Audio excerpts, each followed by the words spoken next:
Hello दोस्तों, मैं यश Khan CSE 24 पाठशाला में आप सभी का स्वागत करता हूं। मेरे प्यारे बच्चों, जैसे कि आप सभी को पता है, मैं क्लास 10 के लिए आपको लेक्चर रिकॉर्ड करके अपलोड कर रहा हूं आपकी बोर्ड एग्जाम में, जो कि फ्रूटफुल रहे, हेल्पफुल रहे, बेनिफिशियल रहे। उसी के लिए मैंने आपके 2 लेक्चर ट्रिग्नोमेट्री के बेटा थ्योरेटिकल पार्ट पर मैंने रिकॉर्ड करके आपको अपलोड किए हैं। आप लोगों ने सबने आई होप देख लिए होंगे, नोट्स बना लिए होंगे, चीजों को सीख लिया होगा, समझ लिया होगा, और बहुत सारी चीजें आपने वो भी सीखी होगी जो आपको आपके स्कूल्स वगैरह में या आपको बुक्स वगैरह में नहीं प्रोवाइड की गई होगी। वो इसीलिए जरूरी थी बेटा सिखाना शुरुआत में थ्योरेटिकल पार्ट, जिससे आप यहाँ पर ऑब्जेक्टिव क्वेश्चन को डायरेक्टली हिट कर पाओ बिना टाइम वेस्ट किए हुए। तो आई होप पिछले 2 लेक्चर आपने काफी इंजॉय किए होंगे, आपको बहुत अच्छे अच्छे कंसेप्ट वहां पे मिले होंगे, और साथ ही साथ आपने ट्रिग्नोमेट्री की डेफिनेशन पार्ट वाले को, ट्रिग्नोमेट्री के रेशियो वाले पार्ट को, राइट एंगल ट्राइंगल पे एंगल और साइड का रिलेशन, साथ ही साथ में यदि ट्राइंगल की, राइट एंगल ट्राइंगल की कोई 2 साइड पता हो तो तीसरा निकालने के लिए बाय पाइथागोरस थ्योरम कैसे हम काम करेंगे। यदि आपके पास में विदाउट यूजिंग पाइथागोरस थ्योरम यदि हम चेक करना चाहे तो ट्रिपलेट्स के बेस पे हम कैसे, किसी एक राइट एंगल ट्राइंगल की 2 साइड पता है तो ट्रिपलेट यूज कर या उन ट्रिपलेट का मल्टीपल या CPR कांस्टेंट प्रोडक्ट रेशियो लगाकर कैसे तीसरी साइड निकाल सकते हैं, इसकी पूरी बेटा डिस्कशन हो चुकी है।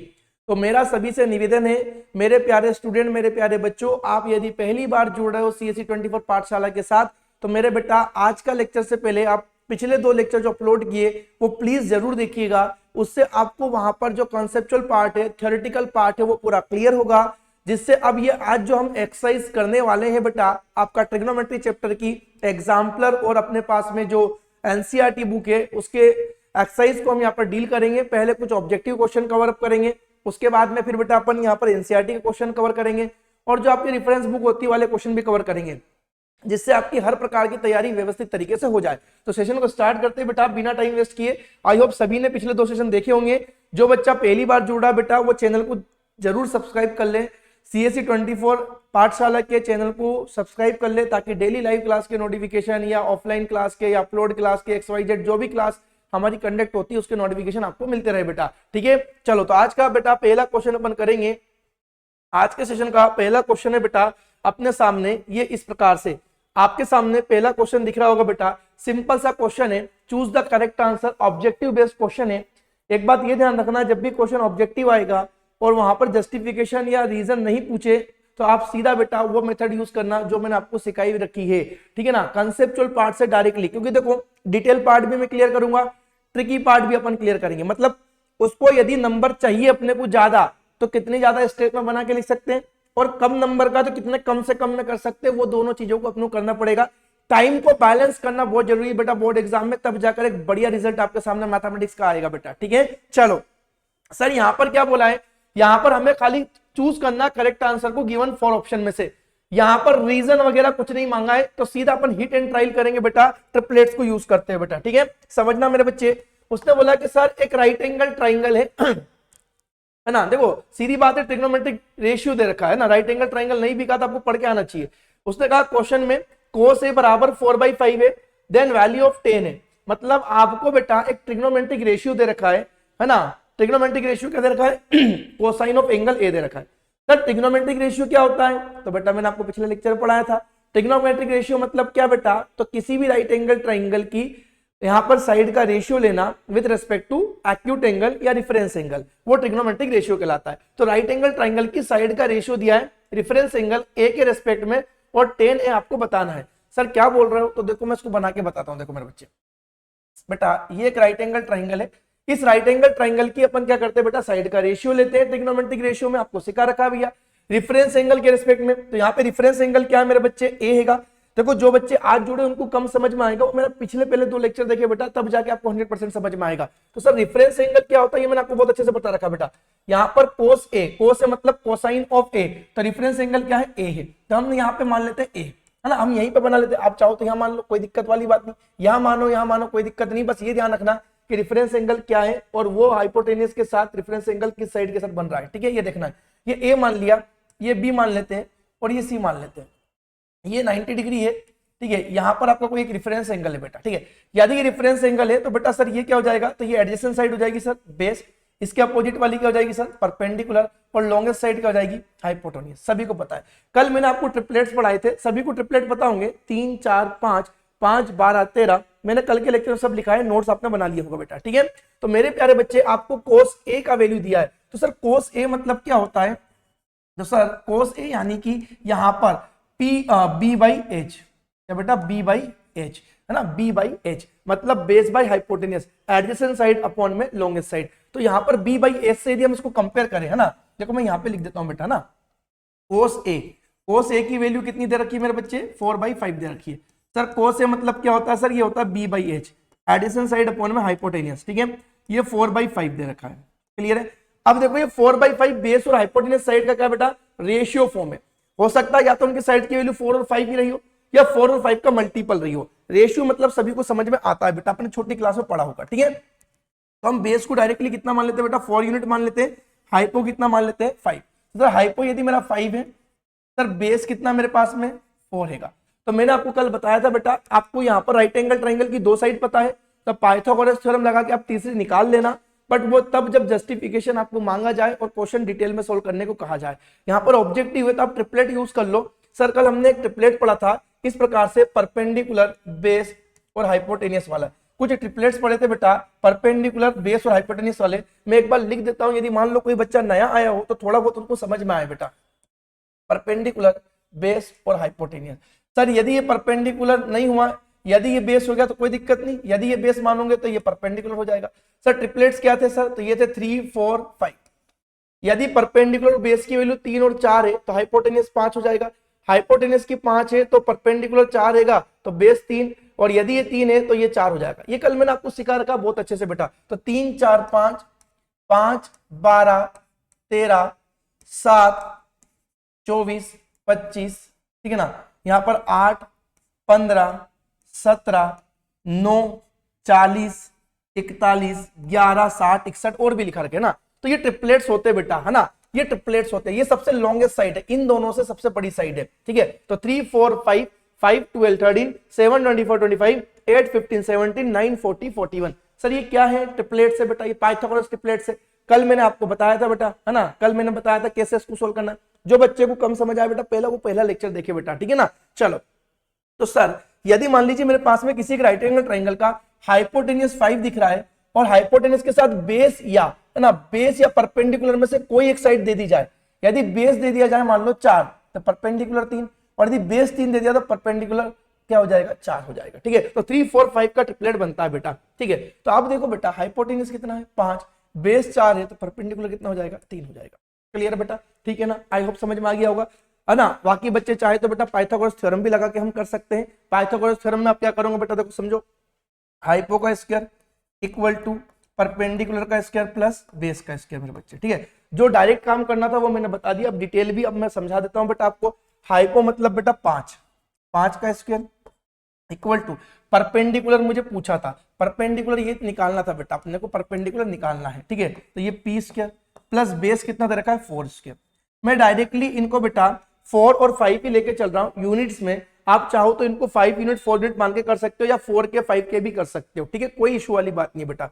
5 का स्क्वायर कितना हो जाएगा 25 बराबर पी स्क्वायर प्लस 4 का स्क्वायर कितना 16। अब सर मैं तो पी स्क्वायर की वैल्यू निकालनी है, तो ये 16 उधर पहुंचा दो, 25 में से माइनस हो जाएगा, ट्रांसपोज कर देंगे बेटा 16 को उधर जाएगा आरएचएस से, तो एलएचएस में जाने पर बेटा माइनस में बराबर कितना पी स्क्वायर। सर 25 माइनस 16 कितना बनेगा 9 बराबर P square. Sir P square नहीं चाहिए हमें, तो पी चाहिए, तो बेटा इसके हटाएंगे तो 9 पे क्या लग जाएगा, रूट लग जाएगा। सर रूट 9 की वैल्यू क्या होगी, तो रूट 9 की 2 वैल्यू होगी मेरे बच्चे, रूट 9 की 2 वैल्यू होगी, तो p की वैल्यू 2 बनेगी बेटा, एक तो बनेगी प्लस का 3 और एक बनेगी माइनस का 3। अब क्योंकि साइड की बात करें ट्राइंगल की तो नेगेटिव नहीं होगी, वो हमेशा पॉजिटिव होगी, तो p की वैल्यू कितना बनेगा मेरे बच्चे 3 बनेगा। तो ये इसका एक डिटेल तरीका होता है, बट मैं आपसे क्या कह रहा हूँ बेटा, चीज को समझो, सीखो और जानो।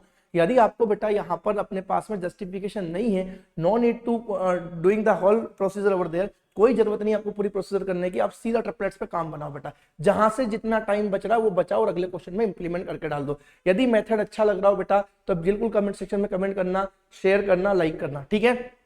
चलो सर, अब ये हमने क्या किया, एक ट्रिग्नोमेट्रिक फंक्शन दिया था, तो ट्रिग्नोमेट्रिक फंक्शन मतलब क्या, ट्रिग्नोमेट्रिक रेशियो, माफी चाहते हैं, ट्रिग्नोमेट्रिक रेशियो दिया था। तो ट्रिग्नोमेट्रिक रेशियो में क्या होता है, राइट एंगल ट्राइंगल की 2 साइड का रेशियो दे रखा है, कल मैंने बताया था। सर राइट एंगल ट्राइंगल की 2 साइड का रेशियो है, तो 2 साइड पता लग गई हमें, तो हमें तीसरी साइड निकाल सकते हैं बाय पाइथागोरस या बाय ट्रिपलेट्स। यदि ट्रिपलेट्स फॉलो हो रहा है तो लगा देंगे, नहीं तो फिर ये लगा देंगे। क्लियर है बेटा, आई होप समझ में आ गया।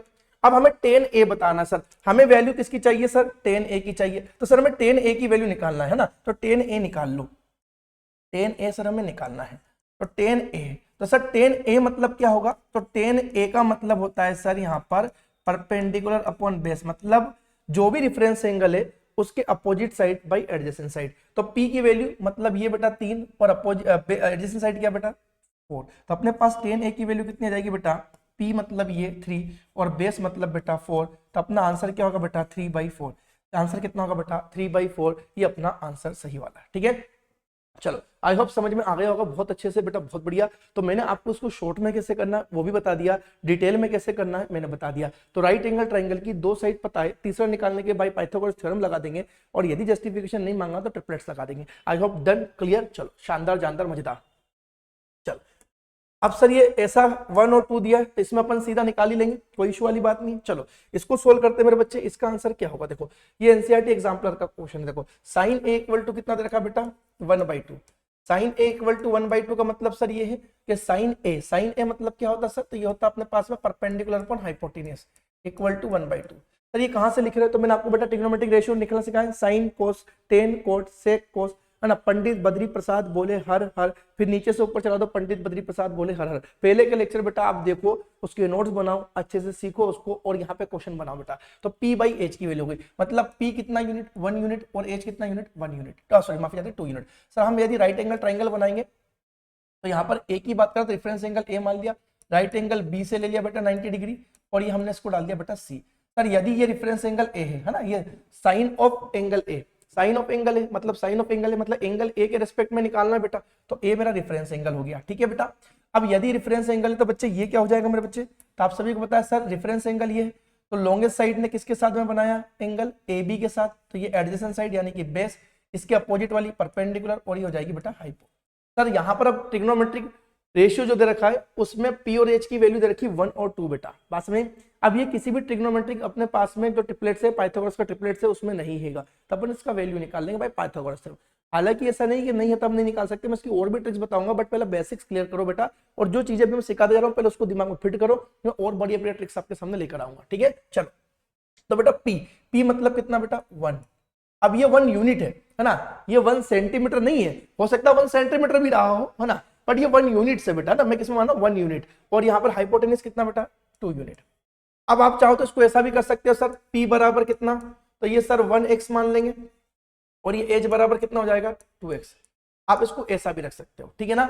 बट हमें यहाँ पर बेटा आपको यह बताने की जरूरत नहीं है, आप यहाँ पर जस्टिफिकेशन नहीं मांग रहा है तो आप यहाँ पर बेटा 1x और 2x करके मत करो, ठीक है ना। सर ये x क्या है, तो x बेटा क्या होगा मेरा हाईएस्ट कॉमन फैक्टर होगा। जैसे कि फॉर एग्जांपल मेरे बच्चे मान लीजिए परपेंडिकुलर और हाइपोटेनियस है, परपेंडिकुलर की लेंथ मेरे पास 4 सेंटीमीटर रही होगी मान लीजिए थोड़ी देर के लिए, और ये कितनी रहेगी 8 सेंटीमीटर। तो परपेंडिकुलर हाइपोटेनियस की लेंथ का रेशियो बनाएंगे तो सर सेंटीमीटर से सेंटीमीटर कैंसिल होगा। अब फिर क्या करेंगे सर हम इसके बाद में, तो हम इसके बाद क्या करते हैं रेशियो फॉर्म में लाना है, फ्रैक्शन को सिंपलेस्ट फॉर्म में लाना है, तो 4 और 8 को क्या करेंगे डिवाइड। तो सर सिर्फ 4 को डिवाइड करने वाला नंबर क्या होगा 4 का फैक्टर, और सिर्फ 8 को डिवाइड करने वाला क्या होगा 8 का फैक्टर। बट हमें 4 और 8 को एक साथ डिवाइड करना तो वो क्या होगा 4 और 8 का कॉमन फैक्टर होगा, और हमें एक ही बार में पूरा डिवाइड करना तो वो 4 और 8 का कौन सा कॉमन फैक्टर होगा हाईएस्ट कॉमन फैक्टर होगा। तो 4 और 8 को डिवाइड करने वाला बड़े से बड़ा नंबर उसका हाईएस्ट कॉमन फैक्टर क्या होगा 4 होगा। तो हाईएस्ट कॉमन फैक्टर कितना आ रहा है बेटा 4 आ रहा है, कितना आ रहा है 4। तो 4 से इसको डिवाइड करेंगे बेटा कितने टाइम जाएगा 1 टाइम। सर 4 से इसको भी डिवाइड करेंगे 8 को तो कितने टाइम जाएगा 2 टाइम। बात समझ में आ गई क्लियर। तो सर हमारे पास में यदि लेंथ की रियल वैल्यू मतलब जो यूनिट के साथ दी जाती है बेटा वो रियल वैल्यू कहलाती है। तो सर हमें यदि लेंथ की रियल वैल्यू दी थी, रियल वैल्यू से रेशियो वैल्यू या फ्रैक्शन फॉर्म में जाना था, तो हमने रियल वैल्यू को किससे डिवाइड करा था बेटा ऊपर और नीचे HCF से हाईएस्ट कॉमन फैक्टर से डिवाइड किया था। तो सर यदि हमें यहां से यहां जाने के लिए डिवाइड बाई HCF कर रहे हैं तो वापस यहां आने के लिए क्या करेंगे सर वापस पीछे आने के लिए क्या करेंगे, तो बेटा जिससे अपन ने डिवाइड किया उससे वापस मल्टीप्लाई कर दो, मतलब HCF 4 से फिर मल्टीप्लाई में इसको कर दूंगा तो ये फिर से कितना जाएगा 4 और ये 8 आ जाएगा। तो अल्टीमेटली सर ये जिन नंबर का कांस्टेंट नंबर का मल्टीप्लाई करते हैं दोनों पार्ट्स में वो क्या होता है वो हाईएस्ट कॉमन फैक्टर होता है। अब यदि आपको हाईएस्ट कॉमन फैक्टर पता होगा तो आप मल्टीप्लाई कर देंगे, और नहीं पता है तो मैथ्स में एक चीज होती है जो नहीं पता होती उसको हम क्या मान लेते हैं बेटा x मान लेते हैं। आई होप समझ में आ रहा होगा बेटा, ठीक है। तो वही चीज मैं आपको समझाने की कोशिश कर रहा हूं। तो ये 1/2 जो है वो साइन ऑफ एंगल ए में परपेंडिकुलर और हाइपोटेन्यूज साइड का क्या है बेटा रेशियो वैल्यू, क्या बेटा रेशियो वैल्यू है ना। कंसेप्ट क्लियर करते चलना मेरे बच्चे, है ना। ये कौन सी वैल्यू बेटा, रेशियो वैल्यू मेरे बच्चे, ठीक है सर। रेशियो वैल्यू दे रखी है, तो अब हम यहाँ पर रियल वैल्यू पे जाएंगे तो क्या करेंगे सर, यहाँ पर तो P और H में किसका मल्टीप्लाई करेंगे, HCF। सर हमें HCF नहीं पता तो हम HCF को क्या मान लेते हैं बेटा, x मान लेंगे। HCF कितना मान लेंगे, x मान लेंगे मेरे बच्चे। HCF कितना मान लेंगे, x मान लेंगे। तो x का मल्टीप्लाई 1 में करेंगे तो 1 इंटू एक्स 1x, और 2 में करेंगे तो 2 इंटू एक्स 2x। तो ये क्या, कौन सी वैल्यू आ गई बेटा, रियल वैल्यू आ गई। ये क्या आ गई, साइड्स की रियल वैल्यू, साइड्स का रियल वैल्यू आ गया। आई होप आप समझ गए होंगे कि सर यहाँ पर रेशियो वैल्यू क्या होता है और रियल वैल्यू क्या होता है, ठीक है। तो साइड का जो रियल वैल्यू होता है वो उनकी एक्चुअल लेंथ होती है बेटा मीटर या सेंटीमीटर में, और जो रेशियो वैल्यू होती है वो उन साइड्स की बेटा सिंप्लीफाइड वैल्यू होती है, जिसको आप रियल से रेशियो पे ले जाने के लिए एचसीएफ का डिवाइड करते हैं। क्लियर है। यदि रेशियो पता होगा तो रियल पे जाने के लिए एचसीएफ का मल्टीप्लाई कर देंगे मेरे प्यारे प्यारे बच्चों, सुंदर सुंदर बच्चों। अब इतने ज्यादा जानकारी मैंने दे दी तो आप समझ गए होंगे, सेशन समझ में आ रहा होगा आई होप सभी को। चलो तो सर ये 1 मान ले, ये 2 मान ले, तो ये अपन निकाल सकते बेटा। अब सर यहाँ पर 1x 2x क्यों नहीं मान रहा, तो मैंने क्या कहा बेटा, जस्टिफिकेशन नहीं देना है, तो आप डायरेक्टली सिंपलेस्ट फॉर्म में 1 और 2 ही मान लो, कोई दिक्कत वाली बात नहीं, ठीक है। अब पाइथागोरस थ्योरम क्या बोलती है कि लॉन्गेस्ट साइड का स्क्वायर जो है बाकी दो रिमेनिंग साइड्स के स्क्वायर के सम के बराबर होगा। अरे हाँ ना, लॉन्गेस्ट साइड का स्क्वायर जो है ना, मतलब हाइपोटेन्यूज का जो स्क्वायर है बाकी जो रिमेनिंग साइड से परपेंडिकुलर बेस के स्क्वायर के सम के बराबर होगा। हाइपो मतलब क्या बेटा, 2 का स्क्वायर कर देंगे बच्चे पर, बराबर परपेंडिकुलर मतलब बेटा 1 का स्क्वायर प्लस बेस का स्क्वायर बेटा। सर 2 का स्क्वायर कितना बनेगा, 4 बनेगा। 1 का स्क्वायर 1 है, प्लस का 1 एलएचएस में आएगा, ट्रांसपोज होगा तो माइनस का 1, बराबर बेटा क्या है, बी स्क्वायर। सर 4 माइनस 1 कितना बनेगा, 3। तो बी स्क्वायर की वैल्यू कितनी होगी, 3 होगी। सर हमें बी स्क्वायर नहीं चाहिए, हमें तो बी चाहिए, तो क्या कर देंगे, इस पर रूट लगा देंगे। तो बी की वैल्यू कितनी आ जाएगी मेरे बच्चे, √3 आ जाएगी। बी की वैल्यू कितनी आ जाएगी बेटा, √3 आ जाएगी। बी की वैल्यू प्लस माइनस √3 होती है, बट हमें तो खाली प्लस चाहिए, तो बी की वैल्यू कितनी आ गई बेटा, √3 आ गई। तो ये कितना आ गया बेटा अपने पास में, √3 आ गया। क्लियर है बेटा। चलो अब सर हमें क्या निकालना है, कोट ए निकालना है। हमें उसकी वैल्यू निकालनी है बेटा, कोट ए की वैल्यू निकालनी है ना। यहां से हमारा सॉल्यूशन चालू हुआ था बेटा, है ना। यह हमने जो पहले गिवन ट्रिग्नोमेट्रिक रेशियो था, हमने राइट एंगल ट्राइंगल पे रखा, उनकी साइड्स को, तीसरी साइड आ गई। आपको पता ही है, मैंने आपको कल ही प्रॉपर्टी बताया था कि यदि आपके पास में एक ट्रिग्नोमेट्रिक रेशियो पता है किसी एक एक्यूट एंगल का, तो आप उसी एक्यूट एंगल के लिए, दूसरे एक्यूट एंगल के लिए आप बाकी के ट्रिग्नोमेट्रिक रेशियो को डिफाइन कर सकते हो बेटा, ठीक है। तो सर हमें अब क्या निकालना है, कोट ए निकालना है। तो यहां से लेकर यहां तक चीजें क्लियर हो गई बेटा। तो कोट ए निकालना है। तो कोट ए मतलब क्या होता है सर, तो कोट ए मतलब होता है सर हमारा base by perpendicular, adjacent side by opposite side. Cot क्या होता है बेटा, बी बाई पी, ठीक है। अब बेस कितना है मेरे बच्चे, तो देखो रेफरेंस एंगल वही है, तो वही अपना बेस और वही बेस परपेंडिकुलर। रेफरेंस एंगल यदि वही है तो वही बेस और वही परपेंडिकुलर रहेगा जो इसके लिए था बेटा, ठीक है। तो यहां पर अपने पास बेस क्या होगा बेटा, √3। क्लियर है मेरे बच्चे। और परपेंडिकुलर क्या होगा बेटा, 1। तो √3/1 कितना हो जाएगा, √3 हो जाएगा। तो आप फाइनल आंसर विल बी बेटा, कोट ए की वैल्यू कितनी होगी, √3 होगी। कोट ए की वैल्यू कितनी होगी, √3। तो बेटा एक बार जरूर लाइक कर दीजिएगा यदि चीजों को मैं आपको अच्छे से समझा पा रहा हूँ, सिखा पा रहा हूँ, और आप समझ कर नोट्स अच्छे से बना पा रहे हैं, तो ठीक है। चलो आगे बढ़ते। आई होप आपको सेशन समझ आ रहा होगा बेटा। एक और क्वेश्चन बेटा एनसीईआरटी एग्जाम्पलर का क्वेश्चन है, और ये 23-24 में पूछा गया क्वेश्चन है, ठीक है। सीबीएसई में पूछा गया क्वेश्चन है बेटा, साइन थीटा की वैल्यू a/b है तो कोस थीटा की वैल्यू बतानी है। तो मैंने कल ही बताया बेटा कि यदि कोई एक ट्रिग्नोमेट्रिक रेशियो आपको पता है मेरे बच्चे, तो आप दूसरा ट्रिग्नोमेट्रिक रेशियो भी डिफाइन कर सकते हो उसी एक्यूट एंगल के लिए, ठीक है। चलो निकाल लेते हैं, बहुत आसान है बेटा, कोई दिक्कत वाली बात नहीं सर, है ना। हम आप बहुत अच्छे से सर बता रहे हैं, चीजें हमारी क्लियर हो रही है, तो हम बना लेंगे, चिंता मत करिए सर, बहुत अच्छे से चल रही चीजें। देखो यहाँ पर देखो बेटा, समझना मेरे बच्चे, प्यारे बच्चे, सुंदर सुंदर बच्चे, देखो यहाँ पर अपने पास में एक राइट एंगल ट्राइंगल है बेटा, इस टाइप से, है ना। क्योंकि यहाँ पर ट्रिग्नोमेट्रिक रेशियो मतलब क्या होता है सर, तो ट्रिग्नोमेट्रिक रेशियो मतलब राइट एंगल ट्राइंगल की साइड का रेशियो। तो राइट एंगल ट्राइंगल की साइड का रेशियो लेना है तो राइट एंगल ट्राइंगल बनाना पड़ेगा, तो हमने राइट एंगल ट्राइंगल बना लिया सर। अब यहाँ पर ये तो खाली थीटा बोल रहा है, तो एबीसीडी का तो रोल है नहीं, चलो हम बना भी लेते, लिख भी देते, ये ए मान लिया, ये बी मान लिया, सी मान लिया। तो एबीसी एक राइट एंगल ट्राइंगल है, जो कि राइट एंगल है बेटा बी से, और ये थीटा अपन ने यहीं पे मान लिया। अब सर यहीं क्यों मान रहे हो, अरे बेटा यहाँ मान लो, कोई दिक्कत नहीं, यहाँ मान लो, बट हमने यहाँ मान लिया एंगल सी पर थीटा मान लिया, ठीक है। तो साइन थीटा की वैल्यू कितनी दे रखी, a/b दे रखी है। Sir sine theta equal to क्या दे रखा, a/b। Sir what is the trigonometric ratio of sine theta, तो sine theta is nothing but क्या बेटा, sine theta is nothing but क्या मेरे बच्चे, साइन थीटा मतलब क्या होता है सर, तो साइन थीटा होता है बस p/h, p/h मतलब अपोजिट साइड अपॉन में बेटा लॉन्गेस्ट साइड। तो सर p की वैल्यू कितनी हो जाएगी यहाँ से, तो p बराबर कितना मान लेंगे, a यूनिट्स। p बराबर क्या मान लेंगे बेटा, a यूनिट्स।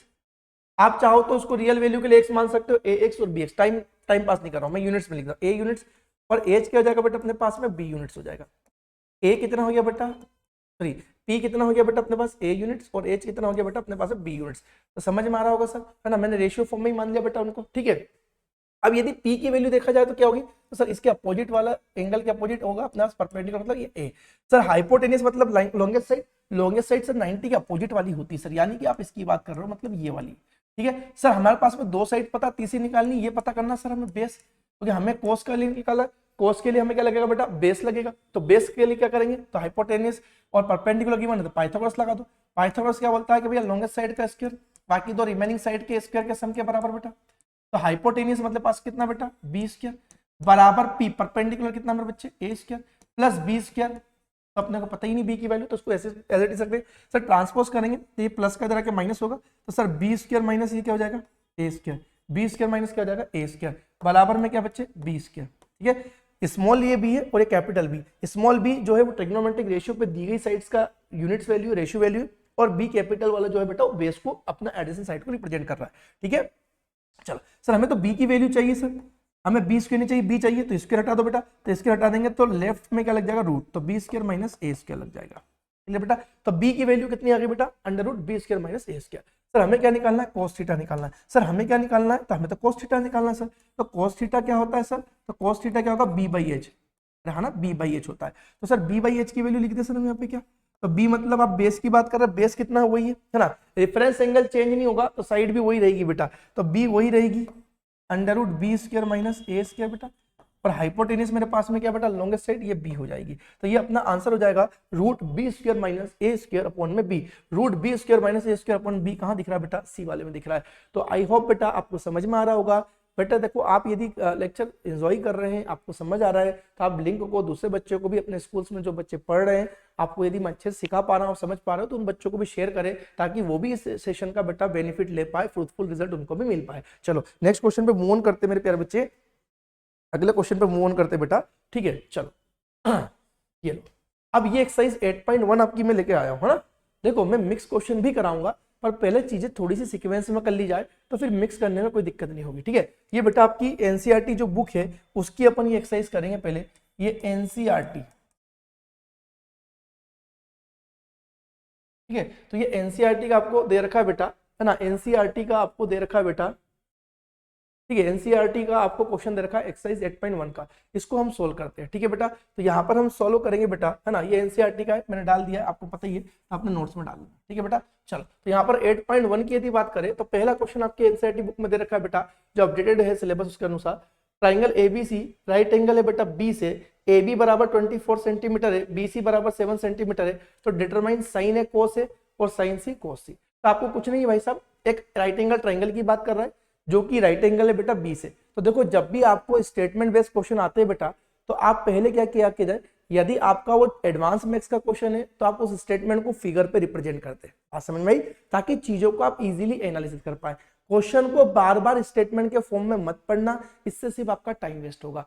एक एक लाइन स्टेटमेंट की पढ़ना, क्वेश्चन में जो एक एक लाइन दे रखी है वो आप वहां पर एज ए फिगर रिप्रेजेंट कर लेना, उसके बाद में सारी चीज आपको फिगर को विजुलाइज करके ही डन करनी है बेटा। यदि वो एडवांस मैथ्स का क्वेश्चन जैसे ट्राइंगल हो गया, ज्योमेट्री हो गया, सर्कल हो गया, है ना, सरफेस एरिया एंड वॉल्यूम हो गया आपके पास में, तो ऐसे चैप्टर सबके पास में है जो कि एडवांस मैथ्स पर बेस्ड है, जब फिगर बेस्ड है तो उसमें फिगर बना लिया करो, चीज आसान हो जाएगी। तो देखो बेटा एक एक लाइन हमने पढ़ी और उसको सोल्यूशन सोल्व करना स्टार्ट कर दिया हमने। चलो पहला सोल्यूशन पे अपन काम करेंगे बेटा। तो उसने क्या कहा बेटा, उसने कहा एक ट्राइंगल है एबीसी, राइट एंगल है बी से, तो सर हमने एक राइट एंगल ट्राइंगल बना लेना है, कुछ भी नहीं करना, सिंपल सा क्वेश्चन है। राइट एंगल ट्राइंगल बी से राइट एंगल है सर, बी से 90 डिग्री कर दिया, ठीक है।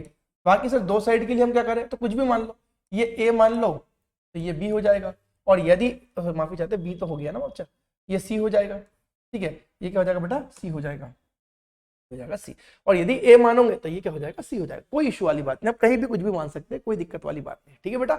चलो अब ए बी की लेंथ कितनी दे रखी है बेटा, 24 सेंटीमीटर दे रखी है, ए बी यानी कि ये लेंथ दे रखी है बेटा 24 सेंटीमीटर, आपको क्लियर है। सर बीसी यानी कि ये दे रखी 7 सेंटीमीटर। अब आप थोड़ा दिमाग यदि लगाए होंगे, आपने पिछली 2 क्लास को पढ़ा होगा, सीखा होगा, तो बेटा सीधा आप इसकी लेंथ निकाल सकते हो क्या, बताओ। सर ये 7 दिख रहा है, ये 24 दिख रहा है, तो ये कितना हो जाएगा।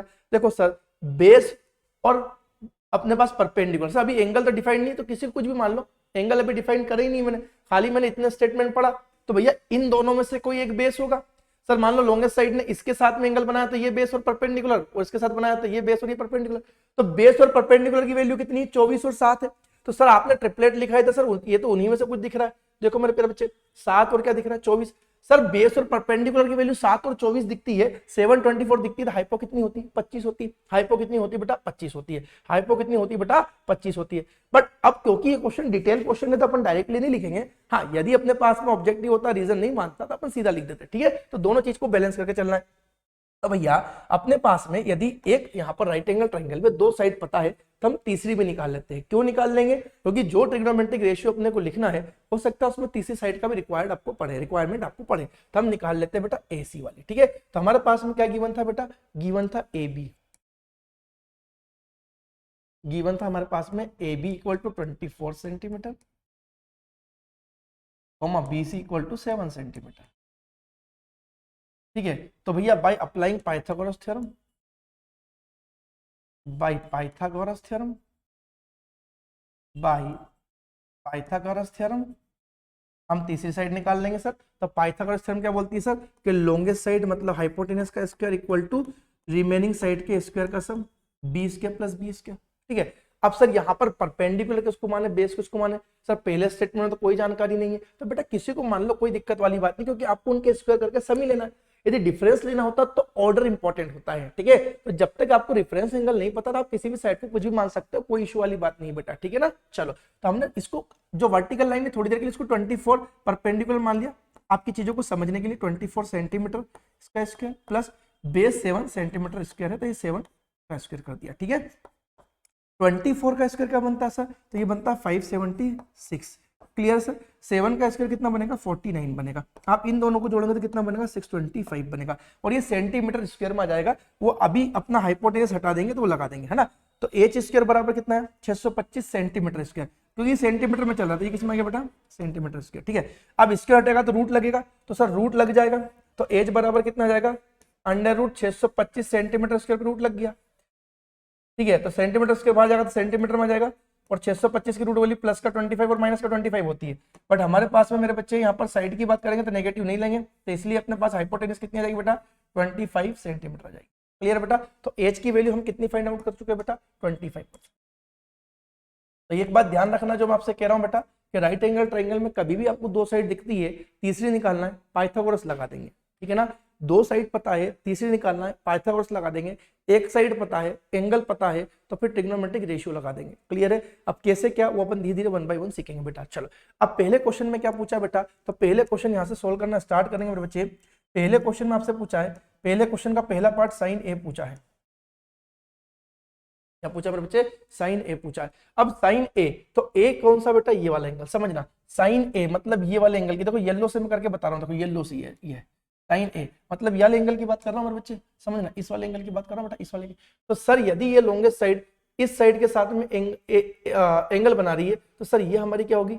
बेस हो जाएगी, एडजेसेंट साइड, और ये अपोजिट वाली क्या हो जाएगी? परपेंडिकुलर। तो साइन ए मतलब आप किसकी बात कर रहे हो सर? तो साइन ए मतलब बेटा होता है अपने पास में अपोजिट साइड बाई अपने पास में लॉन्गेस्ट साइड। अब यहां पर इसको ऐसा मत लिखना मेरे बच्चे कि P बाई एच, P किस साइड को रिप्रेजेंट कर रहा है वो लिखना, और H किस साइड को रिप्रेजेंट कर रहा है वो लिखिएगा। आपको पता है कि P बाई एच होता है, बट P क्या रिप्रेजेंट कर रहा है? अकॉर्डिंग टू द अपना रेफरेंस एंगल, और H क्या रिप्रेजेंट कर रहा है? According to our largest angle that is equal to 90 degree, वो आप लिखना। तो साइन ए मतलब क्या होता है सर? P बाई एच होता है। तो P मतलब परपेंडिकुलर, तो परपेंडिकुलर क्या होगी? इसकी अपोजिट वाली साइड होगी बेटा BC, है ना, BC।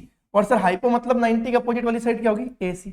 मतलब बेटा आपसे वो साइन ए मतलब इस राइट एंगल ट्रायंगल की दो साइड BC और AC का रेशियो पूछ रहा है। इस राइट एंगल ट्रायंगल की दो साइड बेटा BC और AC का रेशियो पूछ रहा है, BC और AC का रेशियो पूछ रहा है। बात समझ में आ रही है? ठीक है। तो मेरे बच्चे BC और AC का यदि रेशियो पूछ रहा है, तो BC की लेंथ कितनी मेरे बच्चे? तो BC की लेंथ कितनी? 7 सेंटीमीटर बेटा, और AC की लेंथ कितनी मेरे बच्चे? 25 सेंटीमीटर, क्लियर बेटा। सर सेंटीमीटर सेंटीमीटर कैंसिल हो जाएगा, तो साइन ए की वैल्यू कितनी आ जाएगी मेरे बच्चे? तो साइन ए की वैल्यू आ जाएगी 7/25। साइन ए की वैल्यू कितनी आ जाएगी बेटा? 7/25 आ जाएगी, क्लियर है बेटा। ठीक है, साइन ए मैंने कर दिया। अब कोस ए वाला आप घर पे होमवर्क कीजिएगा और मुझे कमेंट सेक्शन में कमेंट कीजिएगा। ये कोस ए जो है वो होमवर्क कीजिएगा और कमेंट सेक्शन में कमेंट कीजिएगा बेटा। यदि आप कमेंट सेक्शन में कमेंट करोगे तो मैं ये मान के चलूंगा कि आप मेरा लेक्चर पूरा देख रहे हो, अच्छे से समझ में आ रहा है और चीजों को आप अप्लाई भी कर पा रहे हो। ठीक है, तो मैं बेटा आपसे कह रहा हूँ कमेंट सेक्शन में कमेंट करिएगा, तो आप बेटा कीजिएगा, मुझे आपके कमेंट का इंतजार रहेगा और मैं उस कमेंट का रिप्लाई भी करूंगा आपके लिए बेटा। ठीक है, चलो अब साइन सी और कोस सी पे आते हैं। तो सर ऐसे ही हम साइन सी का भी निकाल लेंगे। सर साइन सी के लिए क्या हो जाएगा, देखो समझ रहे हो बच्चे, साइन सी के लिए क्या हो जाएगा, तो दूसरे क्वेश्चन में साइन सी सर अब मेरा रेफरेंस एंगल चेंज हो गया, रेफरेंस एंगल चेंज हो गया, मतलब सी पे चले गए अपन। अब सी पे चले गए तो लॉन्गेस्ट साइड अब किसके साथ बना रही है एंगल बेटा, बीसी के साथ। तो बीसी होगा मेरा एडजेसेंट यानी कि बेस बेटा, और इसके अपोजिट होगा परपेंडिकुलर। बात समझ में आ गई, क्लियर है बेटा। चल तो साइन सी मतलब क्या होगा, तो साइन सी मतलब वही पी बाई एच, परपेंडिकुलर पर हाइपोटेन्यूज। तो परपेंडिकुलर इसके अपोजिट वाली होगी बेटा, ये ए बी, और हाइपोटेन्यूज तो 90 का अपोजिट ही होगी, उसमें कोई चेंज नहीं होना, ए सी। तो ये ए बी बाई ए सी हो जाएगा सर। तो साइन सी की वैल्यू यदि हम निकालेंगे बेटा, तो ए बी की लेंथ कितनी मेरे बच्चे, ए बी की लेंथ कितनी बेटा 24 सेंटीमीटर, ए बी की लेंथ कितनी बच्चे 24 सेंटीमीटर, और ए सी की लेंथ कितनी मेरे बच्चे 25 सेंटीमीटर। क्लियर है, चलो सर 24 और 25 इनके सेंटीमीटर कैंसिल आउट हो जाएंगे। तो सर यहाँ पर साइन सी की वैल्यू ट्रिग्नोमेट्रिक रेशियो पे कितनी हो जाएगी 24/25। बहुत बढ़िया, आई होप समझ में आया होगा कि आपको क्या करना है। तो जब भी आपको बेटा रेफरेंस एंगल के रिस्पेक्ट में बात करें, जैसे ए बी सी, तो जब भी आपको एंगल दिया जाता है बेटा, तो उस एंगल के लिए आप क्या कीजिए, ट्रिग्नोमेट्रिक रेशियो साइड के फॉर्म में लिखिए, साइड्स के फॉर्म में। उस राइट एंगल ट्रायंगल में परपेंडिकुलर क्या रिप्रेजेंट कर रही है, हाइपो क्या रिप्रेजेंट कर रही है बेटा, उस एंगल के लिए आप वो मेंशन कीजिएगा, P by H, P by B, ऐसा मत मेंशन कीजिएगा बेटा। ठीक है, चलो आगे बढ़ते हैं। आई होप आपको सभी को सेशन अच्छे से समझ में आया है और अच्छे से समझ में आ भी रहा होगा। ठीक है, चलो तो बेटा यहाँ पर अगला क्वेश्चन है, बहुत ईजी है। देखो यहाँ पर भी सीधा देखो ट्रिग्नोमेट्री का पाइथागोरस ट्रिपलेट लग जाएगा।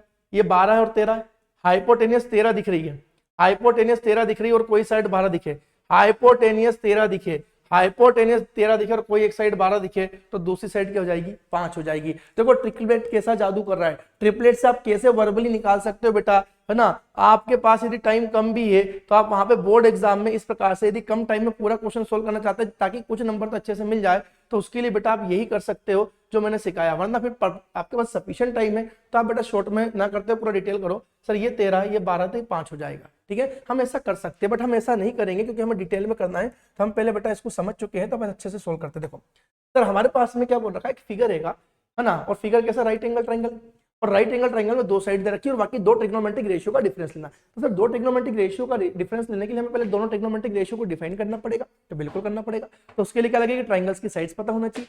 सर हमें दो पता है, तीसरी भी निकाल लेते हैं, हो सकता है तीसरी साइड किसी ट्रिग्नोमेट्रिक रेशियो को फॉर्म करने के लिए रिक्वायर्ड हो जाए बेटा। ठीक है, तो कैसे निकालेंगे देखो, तो देखो मेरे प्यारे बच्चे, तो अभी तो हम क्या करेंगे, ये तो हाइपोटेनियस ही होगा, इसमें तो कोई लोड ही नहीं मेरे बच्चे, ये तो क्या होगा बेटा हाइपोटेनियस ही होगा। अब इसमें परपेंडिकुलर बेस कोई भी मान लो, जब तक कि आपके पास में कोई रेफरेंस एंगल नहीं है ना, बाकी जब रेफरेंस एंगल होगा तो उसके अनुसार माना जाएगा बेटा। ठीक है, तो सर हमारे पास में यहाँ पर पाइथागोरस क्या बोलता है कि हाइपो का स्क्वायर इक्वल टू परपेंडिकुलर पर बेस का स्क्वायर। ठीक है बेटा, तो हाइपो मतलब 13 का दे रखा है, 13, तो 13 का स्क्वायर बराबर परपेंडिकुलर, हम इसको मान लेते हैं वर्टिकल लाइन को थोड़ी देर के लिए क्योंकि एंगल तो डिफाइन है नहीं, तो 12 का स्क्वायर प्लस बेस, ये क्यू आर को कंसिडर कर लेते थोड़ी देर के लिए, 20 के। सर 13 का स्क्वायर कितना होता है 169 होता है, 12 का स्क्वायर कितना होता है 144 होता है, प्लस बी का स्क्वायर। सर हमें तो बी स्क्वायर नहीं चाहिए, हमें तो बी चाहिए। तो बेटा जिसको चाहिए, देखो एक बात ये ध्यान रखना, आपने बेटा पहले सेकंड थर्ड चैप्टर में सीखा होगा, है ना, सेकंड थर्ड चैप्टर में, सेकंड में अपना पॉलिनोमियल वगैरह पढ़ा होगा, तीसरे में आपने इक्वेशंस वगैरह पढ़ी होगी। तो इक्वेशंस में आपने पढ़ा होगा बेटा कि वहां पर यदि अपने पास में एलएचएस आरएचएस ऐसा कुछ है, तो जो चीज आपको अननोन है उसको एक साइड रखो और बाकी सबको ट्रांसपोज कर दो दूसरी साइड। ठीक है, जब अपन ट्रांसपोज करेंगे तो साइन चेंज होगा, प्लस वाला माइनस, माइनस वाला प्लस, मल्टीप्लाई वाला डिवाइड और डिवाइड वाला मल्टीप्लाई। तो बी स्क्वायर में बी की वैल्यू चाहिए तो बी को उधर ही रखो और ये 144 इधर लाके माइनस कर दो, तो 169 माइनस 144 कितना बनेगा 25 बनेगा। सर हमें बी स्क्वायर की वैल्यू नहीं चाहिए, हमें तो बी चाहिए। सर स्क्वायर हटा देंगे तो रूट लगा देंगे 25 पर, तो बी की वैल्यू कितनी आ जाएगी बेटा 5 आ जाएगी। यहाँ से आप यदि देखोगे तो बी की वैल्यू कितनी आ जाएगी बेटा 5, प्लस माइनस 5 आएगी, बट हम यहाँ पर प्लस ही लेंगे क्योंकि साइड्स की बात कर रहा है, साइड्स की लाइन कभी भी नेगेटिव नहीं होती है। तो सर बी कितना आ गया हमारे पास में 5 आ गया। तो according to this two sides ये हमने डिफाइन कर ली बेटा, कितनी कर ली बेटा 5। क्लियर है बेटा, ये हम अलग मार्कर से लिख देते हैं ताकि कलर आपको पता रहे कि हमने निकाली बेटा 5 से। ये येलो अच्छा नहीं लग रहा क्या, इस पे रेड लिख ले क्या, लाल लाल रंग। क्लियर, अब यहाँ पर हमने रैंडमली यहाँ पे वैल्यूज निकाल दी है। अब हमें ट्रिग्नोमेट्रिक क्या चाहिए बेटा, रेशियो का डिफरेंस चाहिए। तो सर हमें क्या चाहिए sir 10p minus ten P minus क्या चाहिए बेटा, cot R. Ten P minus क्या चाहिए, कोट आर। तो सर टेन पी, तो टेन पी मतलब देखो पी पी पी मतलब रेफरेंस एंगल सर ये वाला, पी मतलब टेन के लिए रेफरेंस एंगल ये हो गया। टेन के लिए रेफरेंस एंगल यदि ये है तो इसके लिए ये बेस, ये हाइपो और इसके अपोजिट परपेंडिकुलर हो जाएगी। तो टेन पी क्या बोलता है, तो सर टेन पी बोलता है बेटा परपेंडिकुलर अपॉन बेस, मतलब अपोजिट बाई एडजेसेंट। तो भाई इसके लिए, इस एंगल के लिए अपोजिट कौन सी होगी बेटा, क्यू आर। इसके लिए अपोजिट क्या होगी बेटा, क्यू आर। अपॉन में क्यू आर अपोजिट हो गई, अपॉन में बेस मतलब एडजेसेंट कौन सी होगी बेटा, पी क्यू। समझे मेरी बात को। Minus cot R, cot R, cot R. तो भैया cot R sir, cot R reference angle change हो गया, कोट के लिए आर हो गया, तो आर के लिए एडजेसेंट साइड क्या हो जाएगी ये, और बेटा अपोजिट हो जाएगी ये, मतलब बेस परपेंडिकुलर हाइपो। तो कोट आर क्या होता है सर, तो कोट आर हमने पढ़ रखा है बेटा ये रिवर्स हो जाता है, टेन का रिवर्स हो जाता है, मतलब बी बाई पी। ये क्या हो जाएगा बेटा, बी बाई पी। तो बी बी बी बी मतलब Q R by P, P मतलब परपेंडिकुलर, मतलब क्या बेटा, पी क्यू, मतलब पी क्यू। अब देखो सीधी बात है sir, Q R by P Q और Q R by P Q एक ही ट्राइंगल की दो साइड्स का रेशियो है, तो सेम वैल्यू होगी, तो ये कैंसल आउट हो जाएगा। तो वैल्यू कितनी देगा बेटा, जीरो दे देगा। कितना दे देगा बेटा, जीरो। यानी कि आपको इसको निकालने की भी जरूरत नहीं थी, बट ठीक है कोई दिक्कत नहीं, हमने निकाल लिया ताकि आपको चीजें सीखने और समझने में आ जाए। तो आप यदि रखोगे बेटा Q R by P Q, तो क्यू आर और बाई पी क्यू की लेंथ रख देना, है ना, मैं रख के बता देता हूँ, वरना ये वैल्यू सीधी कितनी हो जाएगी बेटा, जीरो। ये कितना हो जाएगा, जीरो, और ये अपना आंसर हो जाएगा। ठीक है, बट हम लिखना चाहते हैं तो लिख दो, क्यू आर की लेंथ कितनी बेटा, 5 सेंटीमीटर, अपॉन में पी क्यू की लेंथ कितनी बेटा, 12 सेंटीमीटर, माइनस क्यू आर की लेंथ कितनी बेटा, 5 सेंटीमीटर, और पी क्यू की लेंथ कितनी बेटा, 12 सेंटीमीटर। ठीक है, यदि हम इसको सोल्व करेंगे सर तो क्या बनेगा, तो sir centimetre centimetre cancel, centimetre centimetre cancel, sir like fraction है विद अपोजिट साइन, तो डिफरेंस क्या होगा, जीरो, और ये अपना आंसर हो जाएगा, ये अपना आंसर हो जाएगा। तो आई होप क्वेश्चन समझ में आया होगा कि ट्रिग्नोमेट्रिक रेशियो कैसे डिफाइन करना है with respect to reference angle बेटा। ठीक है, तो साइड्स को डिफाइन करते चलेंगे, चीजें निकलते चले आ जाएगी। ठीक है, चलो आगे बढ़ते, अगले क्वेश्चन पर आते बेटा। क्वेश्चन नंबर 3 अपने पास आ गया, क्वेश्चन नंबर 3 अपने पास में आ गया। बढ़िया सा क्वेश्चन है, शानदार सा क्वेश्चन है ना। थोड़ा सा वीडियो पॉज करके आप इसको ट्राई करो, मैं जब तक पानी पी लेता हूँ बेटा, है ना, मैं पानी पी लेता हूँ, थोड़ा सा 1 मिनट का ब्रेक अपन लेते हैं।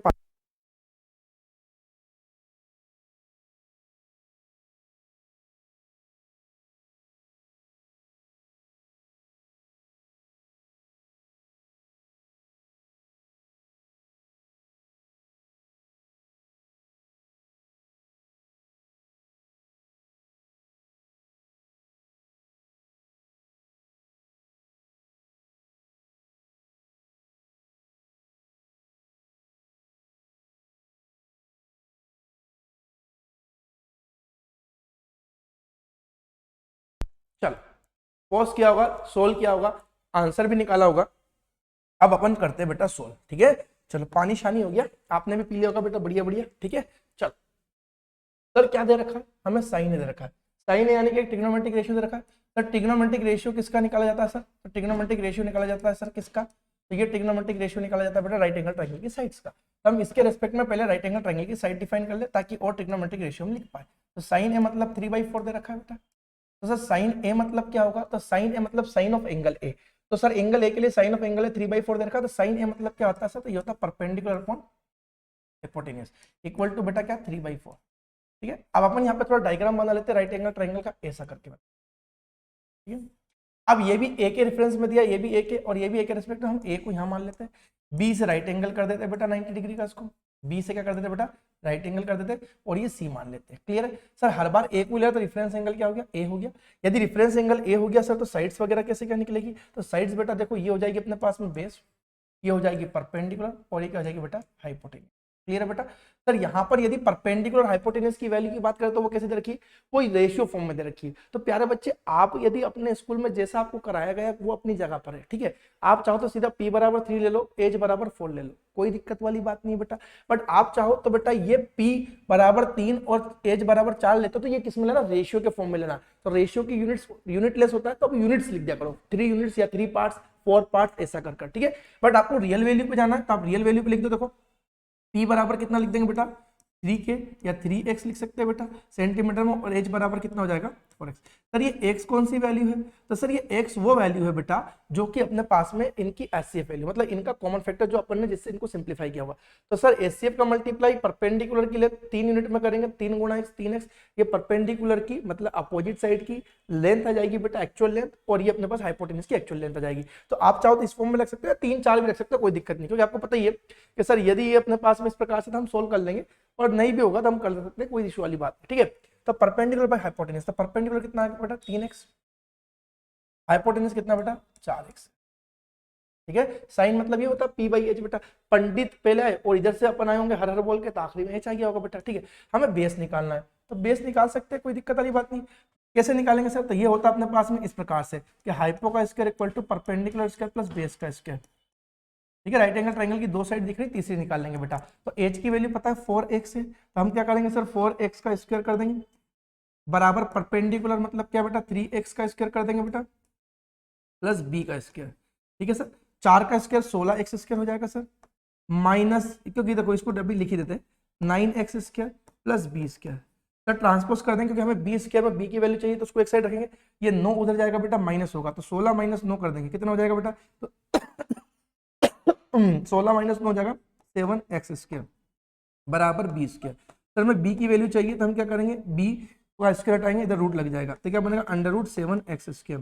सर यहाँ पर 7 जो है नॉन परफेक्ट स्क्वायर है तो रूट के अंदर ही रहेगा, बट 7x स्क्वायर क्या है परफेक्ट स्क्वायर, रूट के बाहर जाएगा, तो b की वैल्यू कितनी बन जाएगी सर? तो ये बन जाएगी रूट 7 ब्रैकेट के बाहर, सॉरी रूट के बाहर गया तो ये x, तो रूट 7x आप चाहो सेंटीमीटर मानना तो सेंटीमीटर मान लो, वरना कोई दिक्कत वाली बात नहीं है, ठीक है बेटा। तो b की वैल्यू कितनी आ गई बेटा? रूट 7x आ गई, कितनी आ गई बेटा? रूट 7x आ गई। अब मेरे बच्चे ये बात ध्यान रखना कि वापस से देखो रेशियो बनाएंगे तो ये कॉमन फैक्टर वापस से सिंप्लीफाई हो जाएगा, ये कॉमन फैक्टर वापस से सिंप्लीफाई हो जाएगा, इसको मानने से टाइम वेस्ट करने से और इक्वेशन को क्रिटिकल टफ बनाने से कोई मतलब नहीं है, तो आप इसको 3 और 4 रख के कर लेना, ज्यादा बेटर रहेगा बेटा, ठीक है ना। चलो अब देखो क्या निकालना है हमें सर, तो हमें cos a और tan a की वैल्यू निकालनी है, तो सर निकाल लेंगे हम, तो ये तो बहुत इजी काम है, हमें आपने इतने अच्छे से पढ़ा दिया और हमने 3 दिन 2 दिन बहुत अच्छे से प्रैक्टिस कर ली सर। तो cos a मतलब रेफरेंस एंगल, तो यही बेटा, तो cos a मतलब क्या होगा? तो cos मतलब b/h, बेस बाय हाइपोटेन्यूज, तो बेस क्या है राइट एंगल ट्रायंगल के लिए, कौन सी साइड को रिप्रेजेंट कर रहा है वो लिखेंगे, और हाइपोटेन्यूज की साइड को रिप्रेजेंट कर रहा है वो लिख देंगे सर। तो बेस बाय हाइपोटेन्यूज, तो बेस क्या होगा बेटा? ये ab, बेस क्या होगा बेटा? ab, और हाइपो मतलब तो लॉन्गेस्ट साइड 90 के अपोजिट मतलब AC, तो AB/AC का रेशियो पूछ रहा है, तो cos A इक्वल टू क्या बनेगा सर? तो cos A मतलब AB/AC, तो AB मतलब रूट 7x मेरे बच्चे, रूट 7x बेटा अपॉन में AC कितना बेटा? 4x है का sir, x and x will be cancel out और ये, तो cos A कितना बनेगा? तो सर cos A बनेगा रूट 7/4, रूट 7/4, तो cos A की वैल्यू कितनी आ गई? सुंदर सुंदर से दिखने वाली बेटा रूट 7/4 आ गई। तो tan A की वैल्यू भी हम निकाल सकते हैं इसी प्रकार से, है ना।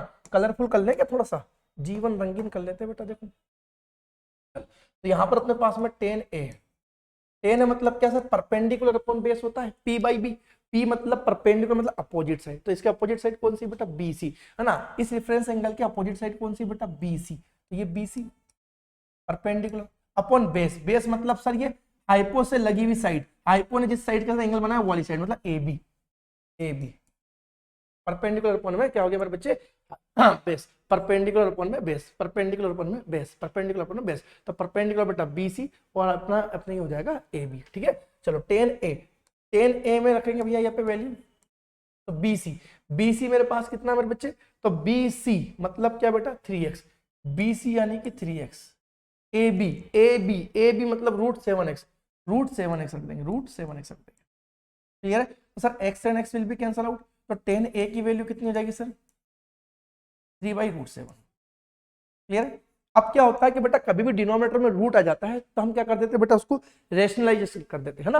आपको पता है कभी भी भैया फ्रैक्शन के डिनोमिनेटर में रूट है बेटा तो उसका रैशनलाइजेशन किया जाता है रूट को हटाने के लिए, तो हम क्या करेंगे बेटा? रैशनलाइजेशन भी कर सकते हैं, तो आंसर यहाँ तक की भी ठीक है, बट आप पूरा ही सोल्व कर दो तो ज्यादा बेटर होगा, तो इसका रैशनलाइजेशन कर दे बेटा। तो आपको स्कूल में सिखाया होगा और हम भी सिखा देंगे अभी आगे चलकर रैशनलाइजेशन करना बहुत अच्छे से आपको, 3/√7 है, इस रूट 7 का यदि मुझे रूट हटाना है तो हमें क्या करना पड़ेगा? इसमें रूट 7 का मल्टीप्लाई करना पड़ेगा डिनोमिनेटर में। सर रूट 7 का रूट हटाने के लिए सेम सर्ट्स का मल्टीप्लाई करना पड़ता है ना, सेम सर्ट्स का सेम रूट का सेम रूट वैल्यू का मल्टीप्लाई करना पड़ेगा। सर रूट 7 का मल्टीप्लाई रूट 7 में कर देंगे, रूट 7 स्क्वायर बनेगा, रूट 7 स्क्वायर से 7 स्क्वायर से रूट कैंसिल हो जाएगा, 7 आ जाएगा। बट खाली डिनोमिनेटर में करके छोड़ जाते एक्चुअल फ्रैक्शन में चेंज आ जाएगा, इसलिए अपने को न्यूमरेटर में भी इसका मल्टीप्लाई करना पड़ेगा ऐसे कर बेटा। तब सर ये क्या बनेगा, तो ये बनेगा 3 इंटू रूट 7, 3 रूट 7 अपॉन में रूट 7 इंटू रूट 7 मतलब 7। तो या तो आप ये करो या नीचे वाला ऑप्शन दिया तो ये भी कर सकते हो, ठीक है। तो आप इसको इतना भी कर दोगे ठीक है, और पूरा सिंप्लीफाई करके आपको रेशनलाइजेशन वगैरह करके करना है तो आप ऐसा भी कर सकते हो, ठीक है। तो आई होप सेशन में तीनों क्वेश्चन आपको बहुत अच्छे समझ में आ गए होंगे, आपने चीजों को बहुत अच्छे से सीख लिया होगा, जान लिया होगा, समझ लिया होगा बेटा, ठीक है। मैं बार बार एक ही जैसे क्वेश्चनों को एक तरीके से समझाते जा रहा हूँ तो कोई इशू नहीं आ रहा होगा, ठीक है। चलो बेटा अगले क्वेश्चन की ओर आते हैं बेटा। ये देखो same as it is question आ गया है ना, 15 cot इक्वल टू 8 है, तो फाइंड आपने को करना है ए और सेक है, साइन ए और सेक है। देखो 15 और 8 दिखा, तो 15 8 कुछ दिखेगा तो बेटा आपको पता ही 15 8 वाले फंक्शन तो चीजें, ठीक है। कोट मतलब क्या होता है sir, B by P, B by P तो बेस और अपने पास परपेंडिकुलर 8 15 दिखा तो हाइपोटेनस कितनी हो जाएगी 17, सर 17 हो जाएगी। देखो क्या कह रहा हूँ सर, ये क्या बोल रहा हूँ, तो बेटा ये आपको कल पढ़ा है ना, देखो 8 15 दिखा, यदि 8 15 दिखा तो हाइपो कितनी हो जाएगी 17। आप डायरेक्टली कर सकते हो, मैं कह रहा हूँ यदि ये क्वेश्चन आपको बेटा, यदि यही क्वेश्चन मेरे बच्चे, यदि यही क्वेश्चन आपको बेटा एग्जाम में ऑब्जेक्टिव दे दिया जाएगा तो बच्चा टाइम वेस्ट करेगा, सर ये 8 ये 15 ट्रांसपोज करना, ये जमाने भर की चीजें नहीं रे बेटा, आपको मैं सब शॉर्ट फंडे सिखा चुका हूँ, ठीक है। आपको पता है बेटा कि कोट मतलब क्या होता है सर, तो कोट ए मतलब होता है 8 बाई ये 15 हो जाएगा, तो सर ये पी बी बाई पी है, तो हाइपो कितना हो जाएगा 17। तो आप साइन ए के लिए एंगल इजीली डिफाइन कर दोगे, साइन ए के लिए एंगल इजीली डिफाइन कर दोगे, ठीक है। और सेक ए के भी कर सकते हो, ठीक है। अभी मैंने आपको पिछले 2 ऑब्जेक्टिव क्वेश्चन में करके बताया हुआ है, तो ऐसे कर सकते हैं अपन बेटा, राइट एंगल ट्रायंगल बनाकर, या उसको बिना बनाए भी कर सकते हैं बेटा, ठीक है। बट क्योंकि ये डिटेल क्वेश्चन है तो हम इसको डिटेल में सोल्व कर लेते हैं, कोई इशू वाली बात नहीं। देखो हमें क्या देखा, 15 time of cot A equal to 8, तो सर ये कोट ए क्या है, ट्रिग्नोमेट्रिक रेशियो है, ट्रिग्नोमेट्रिक रेशियो बनाना है तो इसका जो कोएफिशिएंट है इसकी कोई जरूरत नहीं, इधर इसको उधर ट्रांसपोज कर दो, कोएफिशिएंट की कोई जरूरत नहीं, अपने को ट्रिग्नोमेट्रिक रेशियो को बनाने के लिए ट्रिग्नोमेट्रिक रेशियो को एक साइड रखो, बाकी को ट्रांसपोज कर दो, तो 15 उधर पहुंचा दो, तो ये कितना हो जाएगा बेटा 8/15 हो जाएगा। ठीक है सर, कोट ए मतलब क्या होता है, कोट मतलब होता है बी बाई पी बराबर 8/15, क्लियर सर। यहाँ से बी की रियल वैल्यू हम निकालेंगे तो कितनी हो जाएगी बेटा 18x, है ना, या चाहो तो 18 ही मान, 18 नहीं 8 था, आप चाहो तो 8 ही मान लो, कोई दिक्कत नहीं बेटा, मैं बार बार कह रहा हूँ, है ना, कोई दिक्कत नहीं, बट अभी मैं आपको चीजों को समझा रहा हूँ तो इसी हिसाब से मैं पूरा लिख रहा हूँ। ये 15x ये एक्चुअल लेंथ लिख दिया हमने, ठीक है। आई होप यदि ये चीजें आपको क्लियर हो गई तो आप यहाँ से क्या निकाल सकते हो बेटा, हाइपो भी निकाल सकते हो। कैसे निकलेगा सर, तो राइट एंगल ट्रायंगल बना ले सर इस टाइप से, ये रहा, ठीक है। अब एंगल ए की बात करा था हमने, यहाँ पर फिर से ए ले लिया, ये बी ले लेंगे और ये सी ले लेंगे, ये कितना डिग्री बेटा 90 degree. Sir difference angle A की बात करा तो यहाँ पे बन रहा होगा सर, यहाँ पर यदि एंगल बन रहा होगा तो सर ये हमारा क्या बेस हो जाएगा, हाँ, इसके अपोजिट वाला परपेंडिकुलर, हाँ, और ये क्या हो जाएगा एच हो जाएगा। सर बी की वैल्यू कितनी है बेटा यहाँ पर 8x है, और पी की वैल्यू कितनी है बेटा 15x है, तो हाइपो की वैल्यू हम निकाल सकते हैं, बिल्कुल निकाल सकते हैं बेटा, ठीक है। कैसे निकालेंगे देखो समझना मेरे बच्चे, बाय पाइथागोरस थ्योरम आपको पढ़ा ही रखा बेटा। तो हाइपो का स्क्वायर इक्वल टू क्या होता है मेरे बच्चे, परपेंडिकुलर का स्क्वायर प्लस बेस का स्क्वायर, ठीक है बच्चे। चलो तो एच का स्क्वायर बराबर पी, पी परपेंडिकुलर कौन सा होगा, रेफरेंस एंगल के अपोजिट बेटा, 15x का स्क्वायर प्लस बी मतलब 8x का स्क्वायर। देखो मेरे बच्चे आप सीधा ही कर सकते हो, मैंने आपको पढ़ा रखा है, बट देखो ये डिटेल है तो इसलिए पूरा सोल्व करना पड़ेगा। एच स्क्वायर बराबर कितना, 15 का स्क्वायर कितना होगा 225, और एक्स का स्क्वायर तो एक्स स्क्वायर, 8 का स्क्वायर 64 और ये एक्स स्क्वायर, ठीक है। सर यहाँ पर वैल्यू बनाएंगे एच स्क्वायर बराबर 225 में 64 जोड़ दो तो कितना बनेगा 549, 6 2 8 और ये 2 289 एक्स स्क्वायर। सर इसका हाइपो का स्क्वायर हटाएंगे, तो हाइपो का स्क्वायर हटाएंगे तो इधर क्या लग जाएगा, रूट लग जाएगा, तो 289 एक्स स्क्वायर का रूट। तो सर यहाँ पर 289 परफेक्ट स्क्वायर है, 17 का रूट के बाहर जाएगा, एक्स स्क्वायर मतलब एक्स हो जाएगा, तो हाइपोटेनस कितना हो जाएगा बेटा 17x हो जाएगा। तो हाइपोटेनस जो आया वो कितना आ गया 17x आ गया, ठीक है बेटा। अब हमें क्वेश्चन में क्या निकालना वो भी चीज अपने को ध्यान रखनी है, तो हमें क्वेश्चन में पहला क्वेश्चन क्या निकालना बेटा, साइन ए निकालना है, हमें क्या निकालना बेटा साइन ए निकालना, क्या निकालना बच्चे साइन ए की वैल्यू निकालनी है। तो साइन ए मतलब क्या होता है सर, तो साइन मतलब होता है P by H, P by H मतलब अपोजिट बाई लॉन्गेस्ट। तो सर ए के रेफरेंस में अपोजिट कौन सी है सर, ये बी सी, ठीक है हो जाएगी बेटा बी सी, अपॉन में अपोजिट है ना हाइपो हाइपो हाइपो हाइपो 90 के opposite longest side A C, ठीक है। P बाई एच, साइन मतलब बेटा P by H, sine of angle A मतलब P by H, perpendicular by hypotenuse होता है, परपेंडिकुलर पर हाइपोटेनियस होता है बेटा, ठीक है। तो परपेंडिकुलर क्या होगी, रेफरेंस एंगल ए के अपोजिट वाली, और हाइपोटेनियस क्या होगी 90 के अपोजिट वाली बेटा, ठीक है।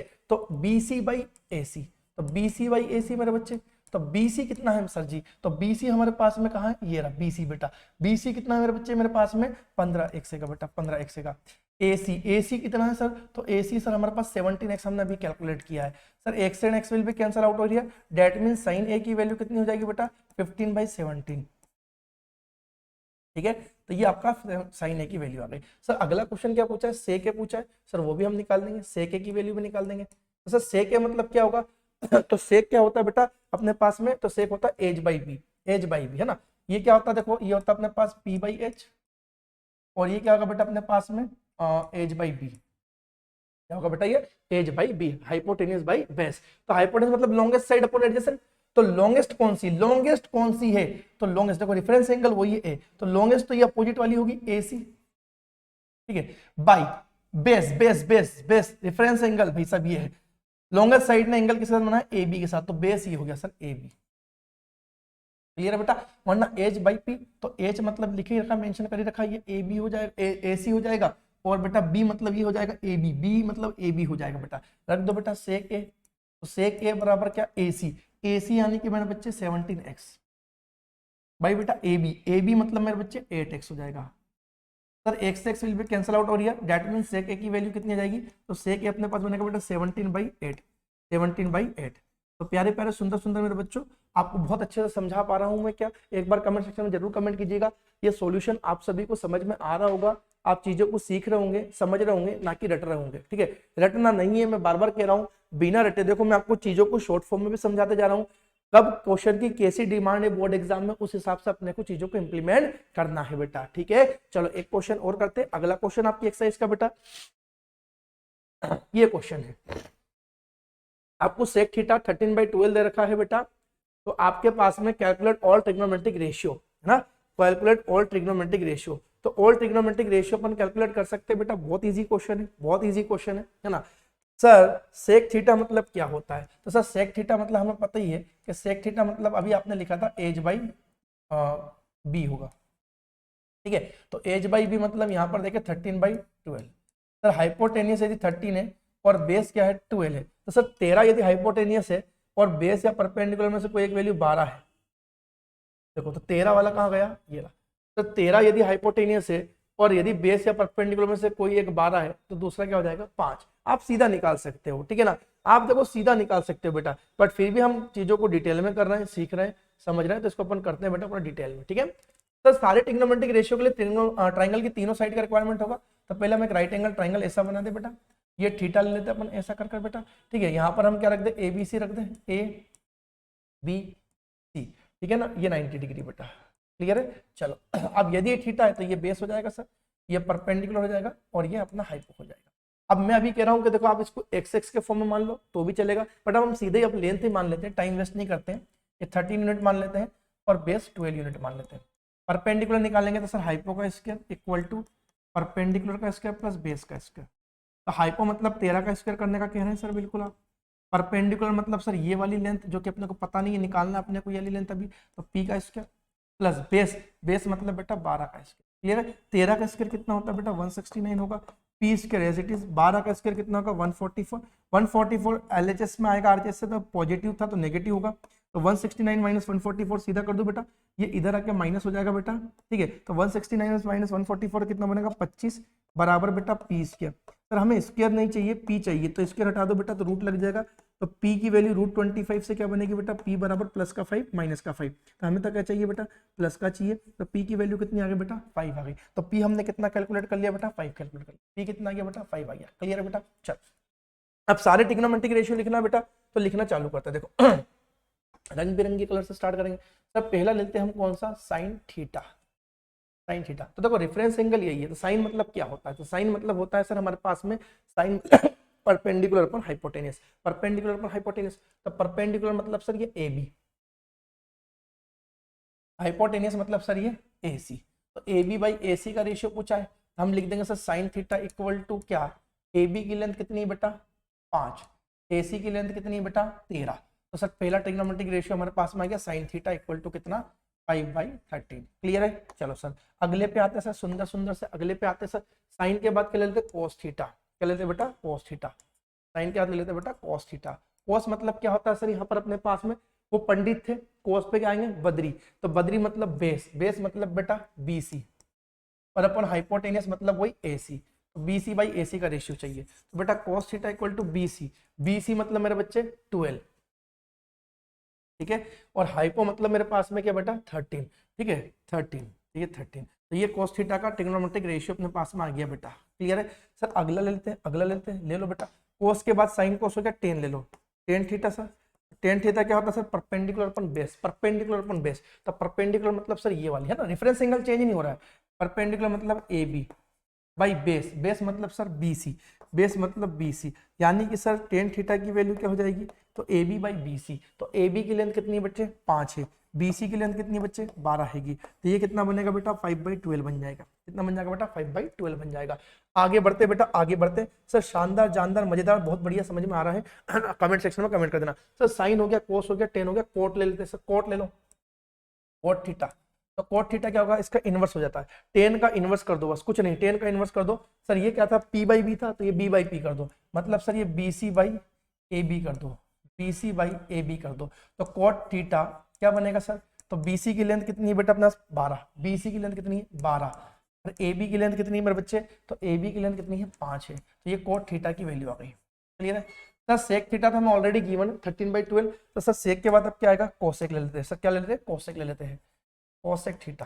कोसेक थीटा क्या बनता है, तो हाइपो बाई परपेंडिकुलर। तो हाइपोटेनियस मतलब AC, परपेंडिकुलर मतलब थीटा के अपोजिट बेटा AB, ठीक है ना। सभी को पता है कोसेक थीटा क्या होता है, H/P है ना, H/P, ठीक है। तो H मतलब AC और बेटा B मतलब अपने पास में क्या बना, P मतलब क्या बनेगा AB। तो सर यहाँ पे कोसेक थीटा क्या बना, तो cosec theta equal to AC। AC क्या है बेटा मेरे पास 13 है, AC क्या है बेटा 13 है, ठीक है। AB मेरे पास कितना है बेटा 5 है। तो यहाँ से अपना कोसेक थीटा का ट्रिग्नोमेट्रिक रेशियो कितना आ गया बेटा 13/5 आ गया। कोसेक थीटा का ट्रिग्नोमेट्रिक रेशियो कितना आ गया बेटा 13/5 आ गया। तो एक बार बेटा कमेंट सेक्शन में जरूर करिएगा कमेंट कि क्या CSE 24 पाठशाला में मैं आपको बेटा सारी चीजें क्लियर करते हुए सिखाते और समझाते चल रहा हूँ। यदि आपको चीजें सभी सीख रहे हो, अच्छे समझ रहे हो, इसका शॉर्ट फॉर्म, लॉन्ग फॉर्म, तो बेटा जरूर इस चैनल को ज्यादा ज्यादा बच्चों तक की आप शेयर कर दीजिए, ताकि ज्यादा ज्यादा बच्चे हमसे जुड़ पाए और एक क्वालिटी ऑफ एजुकेशन और क्वालिटी कंटेंट आप तक पहुंच पाए बेटा, ठीक है। अभी इसी प्रकार जैसे मैं पढ़ा रहा हूँ, ऐसे साइंस के लेक्चर भी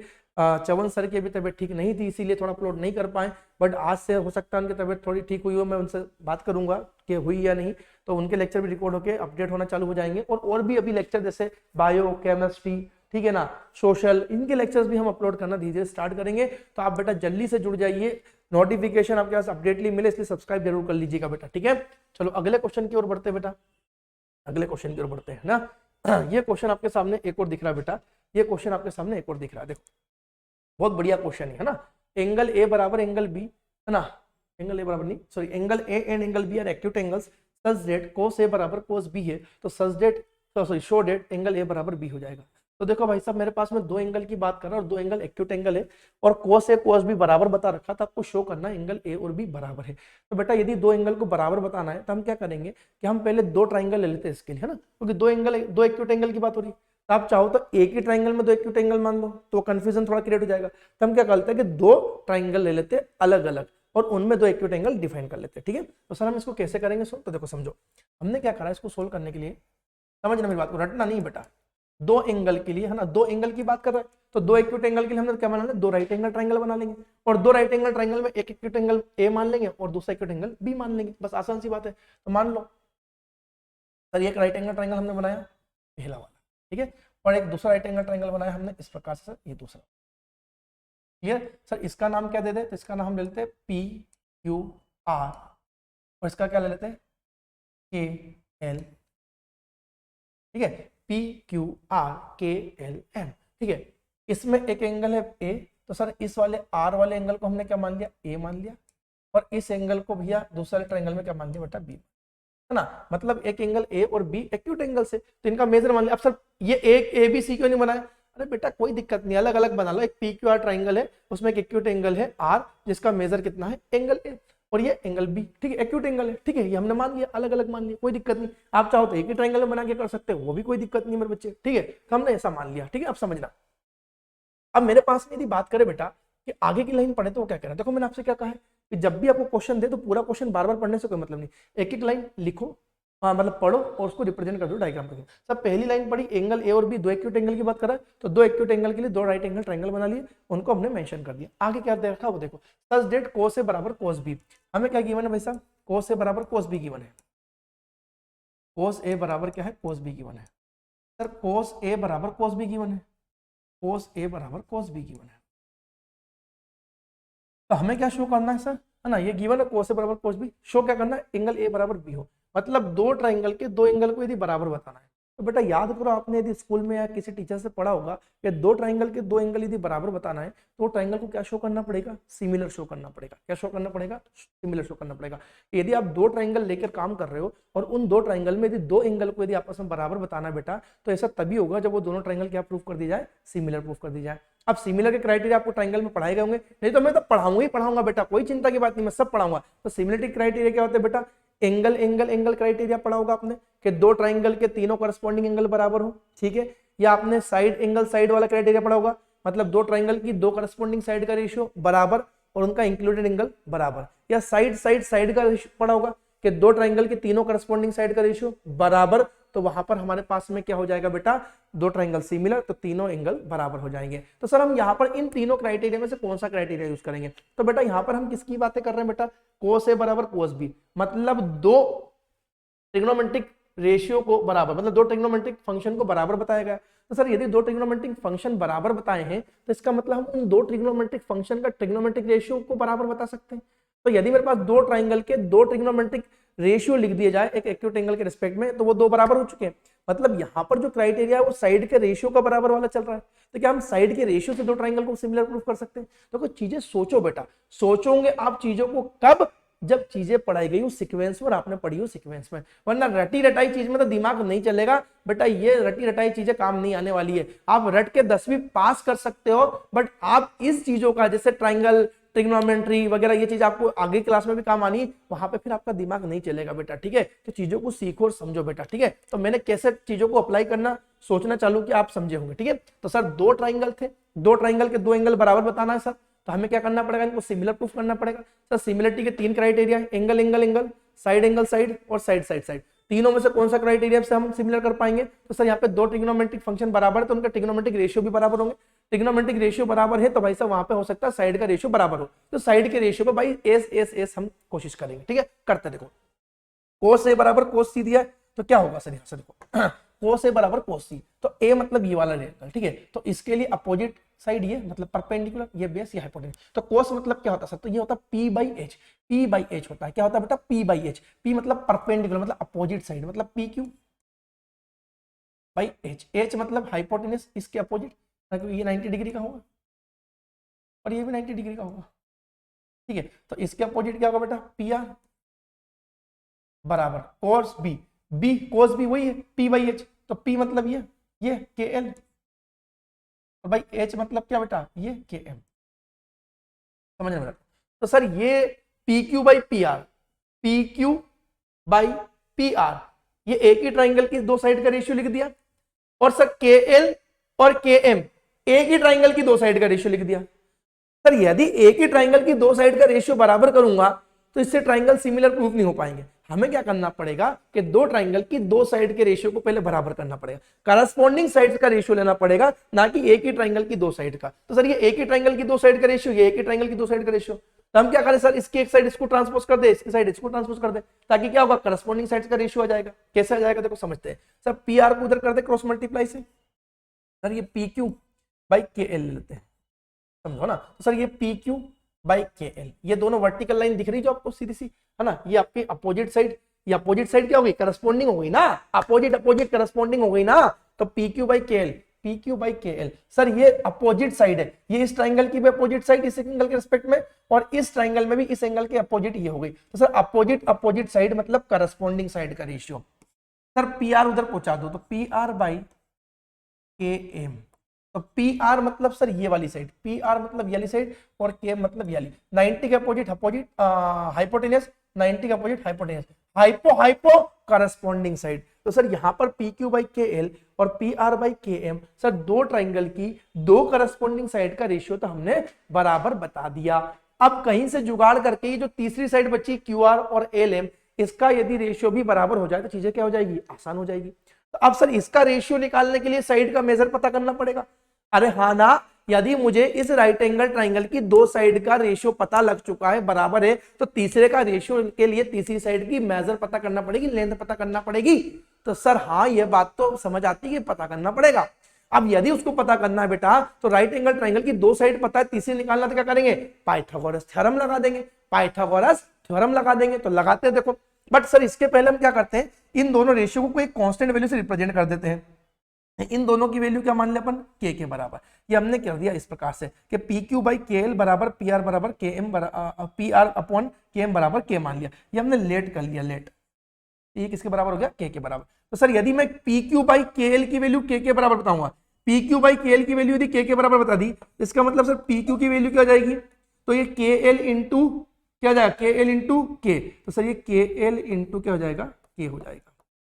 अब देखो ये के कांस्टेंट है, आप कंफ्यूज हो जाओगे सर ये के में, तो के में थोड़ा हटा देता हूं बेटा, इसको कुछ और मान लेते हैं, कांस्टेंट एक्स मान लो, तो एक्स मान ले, कोई भी कांस्टेंट वैल्यू एक्स रही होगी, ठीक है। तो मेरे बच्चे देखो पी क्यू बाई के एल है ना, इधर समझो पी क्यू बाई के एल की वैल्यू किसके बराबर बेटा, एक्स के बराबर, और सर पी आर बाई के एम की वैल्यू भी किसके बराबर, एक्स के बराबर। तो पी क्यू की वैल्यू क्या बनेगी, तो के एल इंटू एक्स, और पी आर की वैल्यू क्या बनेगी, के एम इंटू एक्स। समझ आ रही मेरी बातें। तो सर यदि मैं पी क्यू को लिखूंगा, पी क्यू को लिखूंगा तो पी क्यू क्या कर देगा, के एल इंटू एक्स कर देगा, तो ये क्या बनेगा, एक्स इंटू के एल, ठीक है ना। सर यहां पर इसी प्रकार से पी आर क्या हो जाएगा, तो पी आर बराबर के एम इंटू एक्स हो जाएगा, तो एक्स इंटू के एम हो जाएगा, ठीक है। ये बात समझ में आ गई बेटा, है ना। ये मैं यहां से हटा देता हूं क्योंकि बोर्ड में भैया चीजें वो काम की लिखो जो जरूरी है, ठीक है। और ये हम क्या मान लेते हैं, पूरा इक्वेशन फर्स्ट मान लेते, क्लियर है बेटा, क्या मान लेते हैं, इक्वेशन फर्स्ट। क्यों लिख लिया सर इसको, तो हो सकता है कहीं आगे किसी एक साइड के टर्म्स में दूसरी साइड को रिप्रेजेंट करना पड़ जाए, ठीक है, इसलिए हमने लिख लिया भाई सब। चलो अब सर जो चीज हमें करनी है वो करते हैं। क्या करना है सर, तीसरी साइड का रेशियो निकालने के लिए तीसरी साइड निकालना पड़ेगी, ठीक है। तो फोर ट्राइंगल फर्स्ट, इस ट्राइंगल का नाम क्या मान लेते हैं बेटा, फर्स्ट, और इसका क्या मान लेते हैं, सेकंड, ठीक है। तो हम लिखते हैं बेटा फोर ट्राइंगल फर्स्ट, फर्स्ट का नाम लिख दो four triangle P Q are, four triangle P Q are.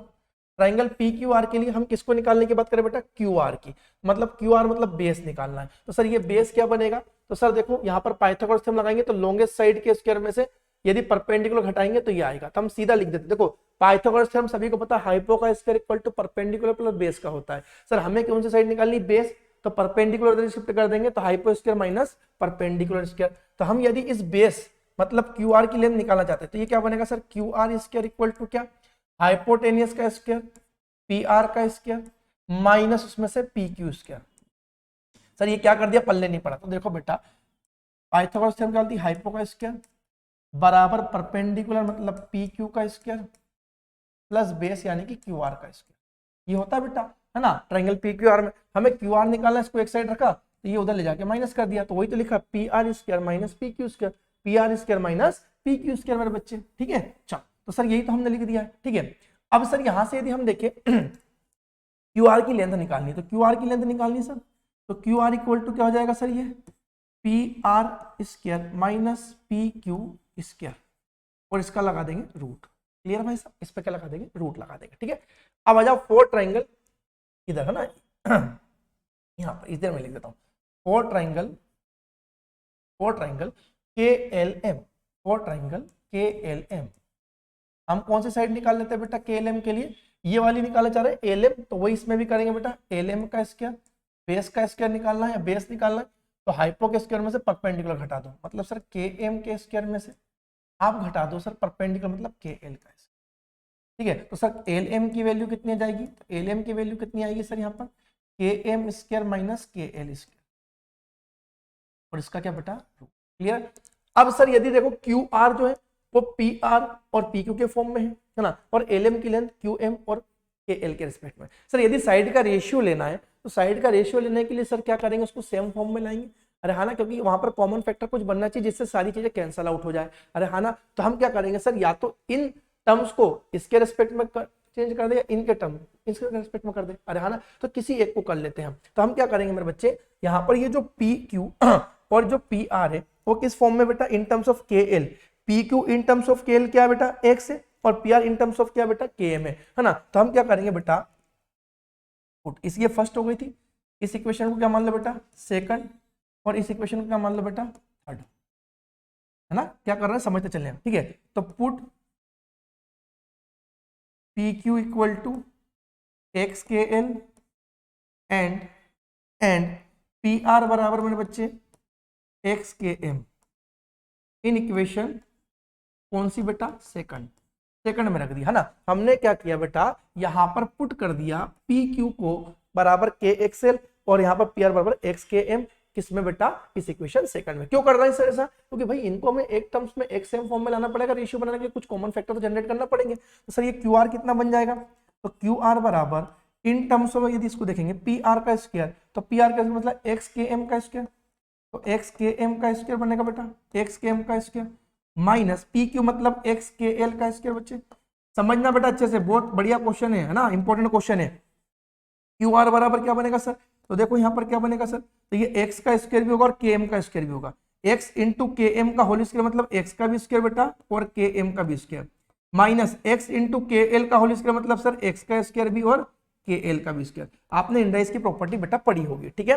तो सर यहां से हम क्या करेंगे, एक्स स्क्वायर कॉमन है सर, तो एक्स बाहर निकाल दे, क्या मैंने कहा निकाल दो, एक्स स्क्वायर कॉमन है तो एक्स स्क्वायर कॉमन निकाल देंगे बेटा यहाँ से, इस प्रकार से एक्स स्क्वायर कॉमन आ गया। तो यहाँ पर क्या बना बेटा, के M square minus K L square, clear. अब सर एक्स स्क्वायर इंटू के M square minus K L square, x square इसके मल्टीपल में परफेक्ट स्क्वायर दिख रहा है, रूट के बाहर लिख सकते हैं, मैंने कहा लिख दो। तो यहाँ पे अपन करते हैं बेटा इसको, देखो तो क्यू आर इक्वल टू क्या बनेगा सर, तो क्यू आर बनेगा सर कि एक्स स्क्वायर बाहर पहुंचा दे मेरे बच्चे, तो एक्स स्क्वायर बाहर गया बेटा रूट के, तो ये क्या बनेगा एक्स अंडर रूट, है ना, x under root K M square minus K L square, के M square minus K L square, के M square minus K L square, clear sir.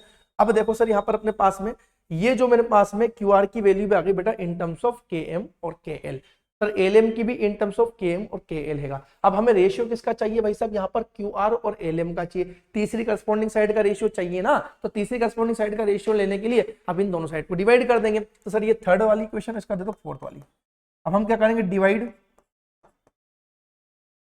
Third by four, third को four से divide कर दे बेटा, third को fourth से divide कर दे बेटा, है ना। थोड़ा इसको छोटा कर लेते बेटा, देखो मैं थोड़ा छोटा कर रहा हूँ, आप इसका स्क्रीनशॉट ले लीजिएगा ना, थोड़ा छोटा कर रहा हूँ बेटा ना, ताकि मैं लिख पाऊँ, कुछ समझा पाऊँ, है ना, थोड़ा समझ रहे मेरी बात को बेटा ना। चलो तो इसको थोड़ा छोटो कर देते हैं अपन, चीजों को समझाने के लिए, ज्यादा छोटो हो जाएगा ये, तो थोड़ा बड़ा कर देते हैं इसको।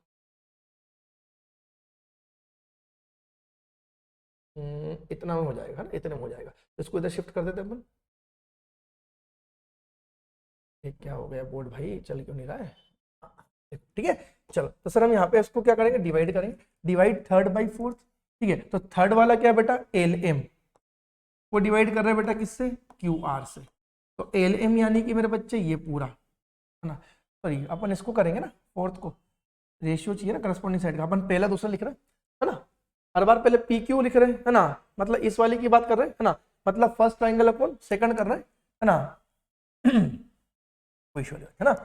सर ऐसा क्यों नहीं किया L M by Q R, वो इसलिए नहीं किया बेटा कि अपन फर्स्ट को न्यूमरेटर में रख रहे हैं, फर्स्ट ट्राइंगल की करस्पॉन्डिंग साइड और दूसरे की उसकी करस्पॉन्डिंग, है ना, फर्स्ट की न्यूमरेटर में और दूसरे ट्राइंगल की डिनोमिनेटर में रख रहा है, इसीलिए। तो फर्स्ट मतलब क्यू आर को रखना पड़ेगा ना, क्यू आर को बेटा पहले। तो हम क्या करेंगे, डिवाइड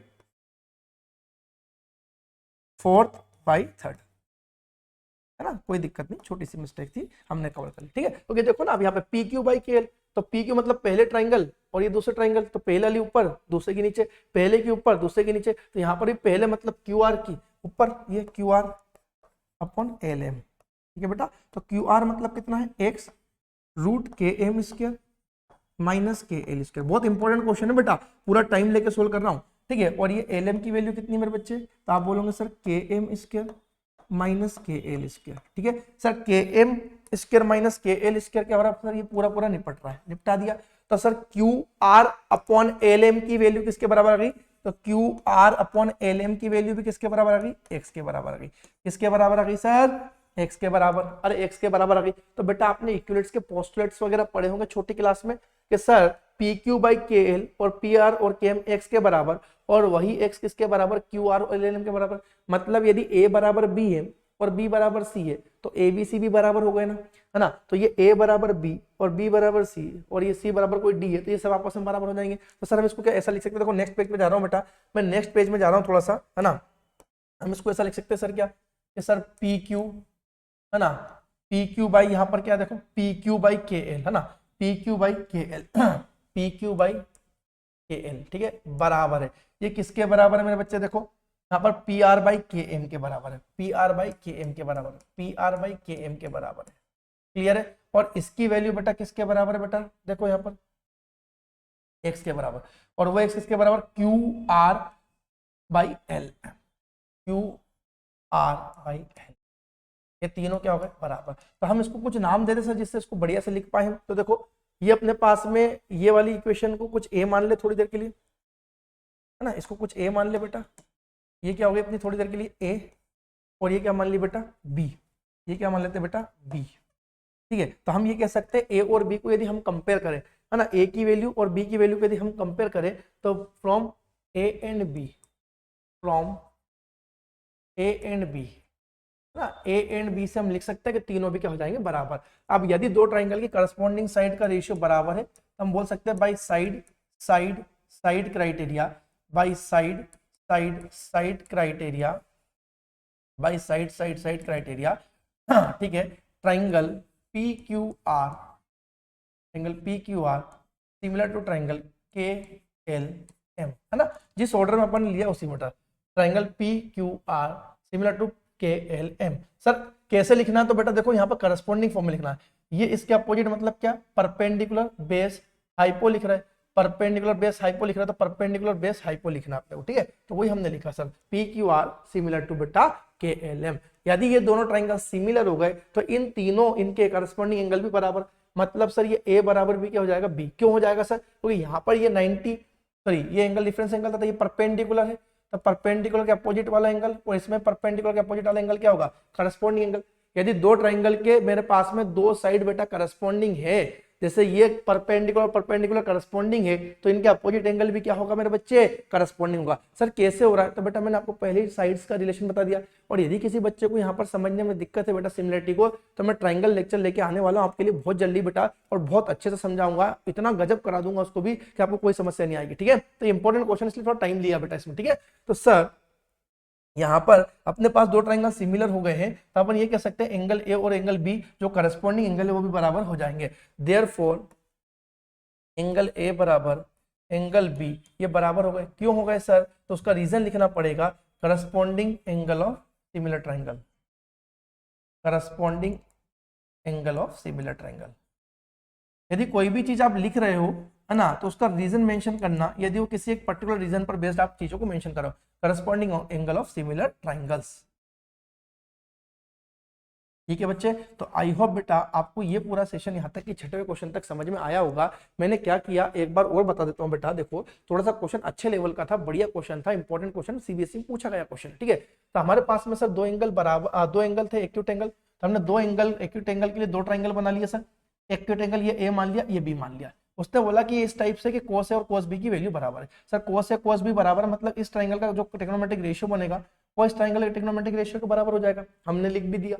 अब हमें शो करना है ए बराबर बी है, तो सर ए बराबर बी मतलब दो ट्राइंगल के दो एंगल को बराबर बताना है। तो हमने ट्राइंगल में पढ़ा होगा बेटा कि दो ट्राइंगल के दो एंगल तभी बराबर हो सकते हैं जब वो ट्राइंगल क्या हो बेटा, सिमिलर हो। करस्पॉन्डिंग एंगल तभी बराबर हो सकते हैं जब सिमिलर हो। तो सिमिलर के लिए तीन क्राइटेरिया होते हैं, angle angle angle, side side side और साइड एंगल साइड। सर अब इसमें से कौन सा क्राइटेरिया हम यूज करें, तो सर यहाँ पर यदि अपने पास में दो ट्रिग्नोमेट्रिक वैल्यू या टो ट्रिग्नोमेट्रिक फंक्शन को बराबर बताया तो उनके रेशियो भी कुछ ना कुछ बराबर लिखे होंगे। तो रेशियो बराबर है तो सर रेशियो बराबर मतलब साइड का रेशियो बराबर, साइड का रेशियो बराबर, तो फिर हम इसको साइड साइड साइड क्राइटेरिया से इसको फुलफिल करेंगे। सर यहाँ पर दो ट्राइंगल की दो करस्पॉन्डिंग साइड का रेशियो बराबर हमने बता दिया ट्रांसपोज करते हुए, इसको एक कांस्टेंट वैल्यू x के बराबर मान लिया।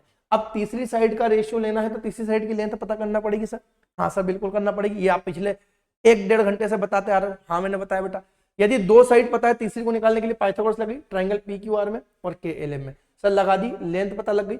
अब सर इसमें अलग है, इसमें अलग है, क्यू आर की value in terms of P R P Q है और एल एम यहाँ पे के एम और के एल के फॉर्म में। तो हम क्या करें भैया, इस वाली इक्वेशन को इसके रेस्पेक्ट में चेंज कर ले। तो क्यू आर की जो मेरे पास लेंथ है वो इन टर्म्स ऑफ के एल और यहाँ पर है ना के एम और के एल क्या लिखी जाएगी, तो इस इक्वेशन से वैल्यू प्लेस कर दी जाएगी। हमने प्लेस कर दी सर।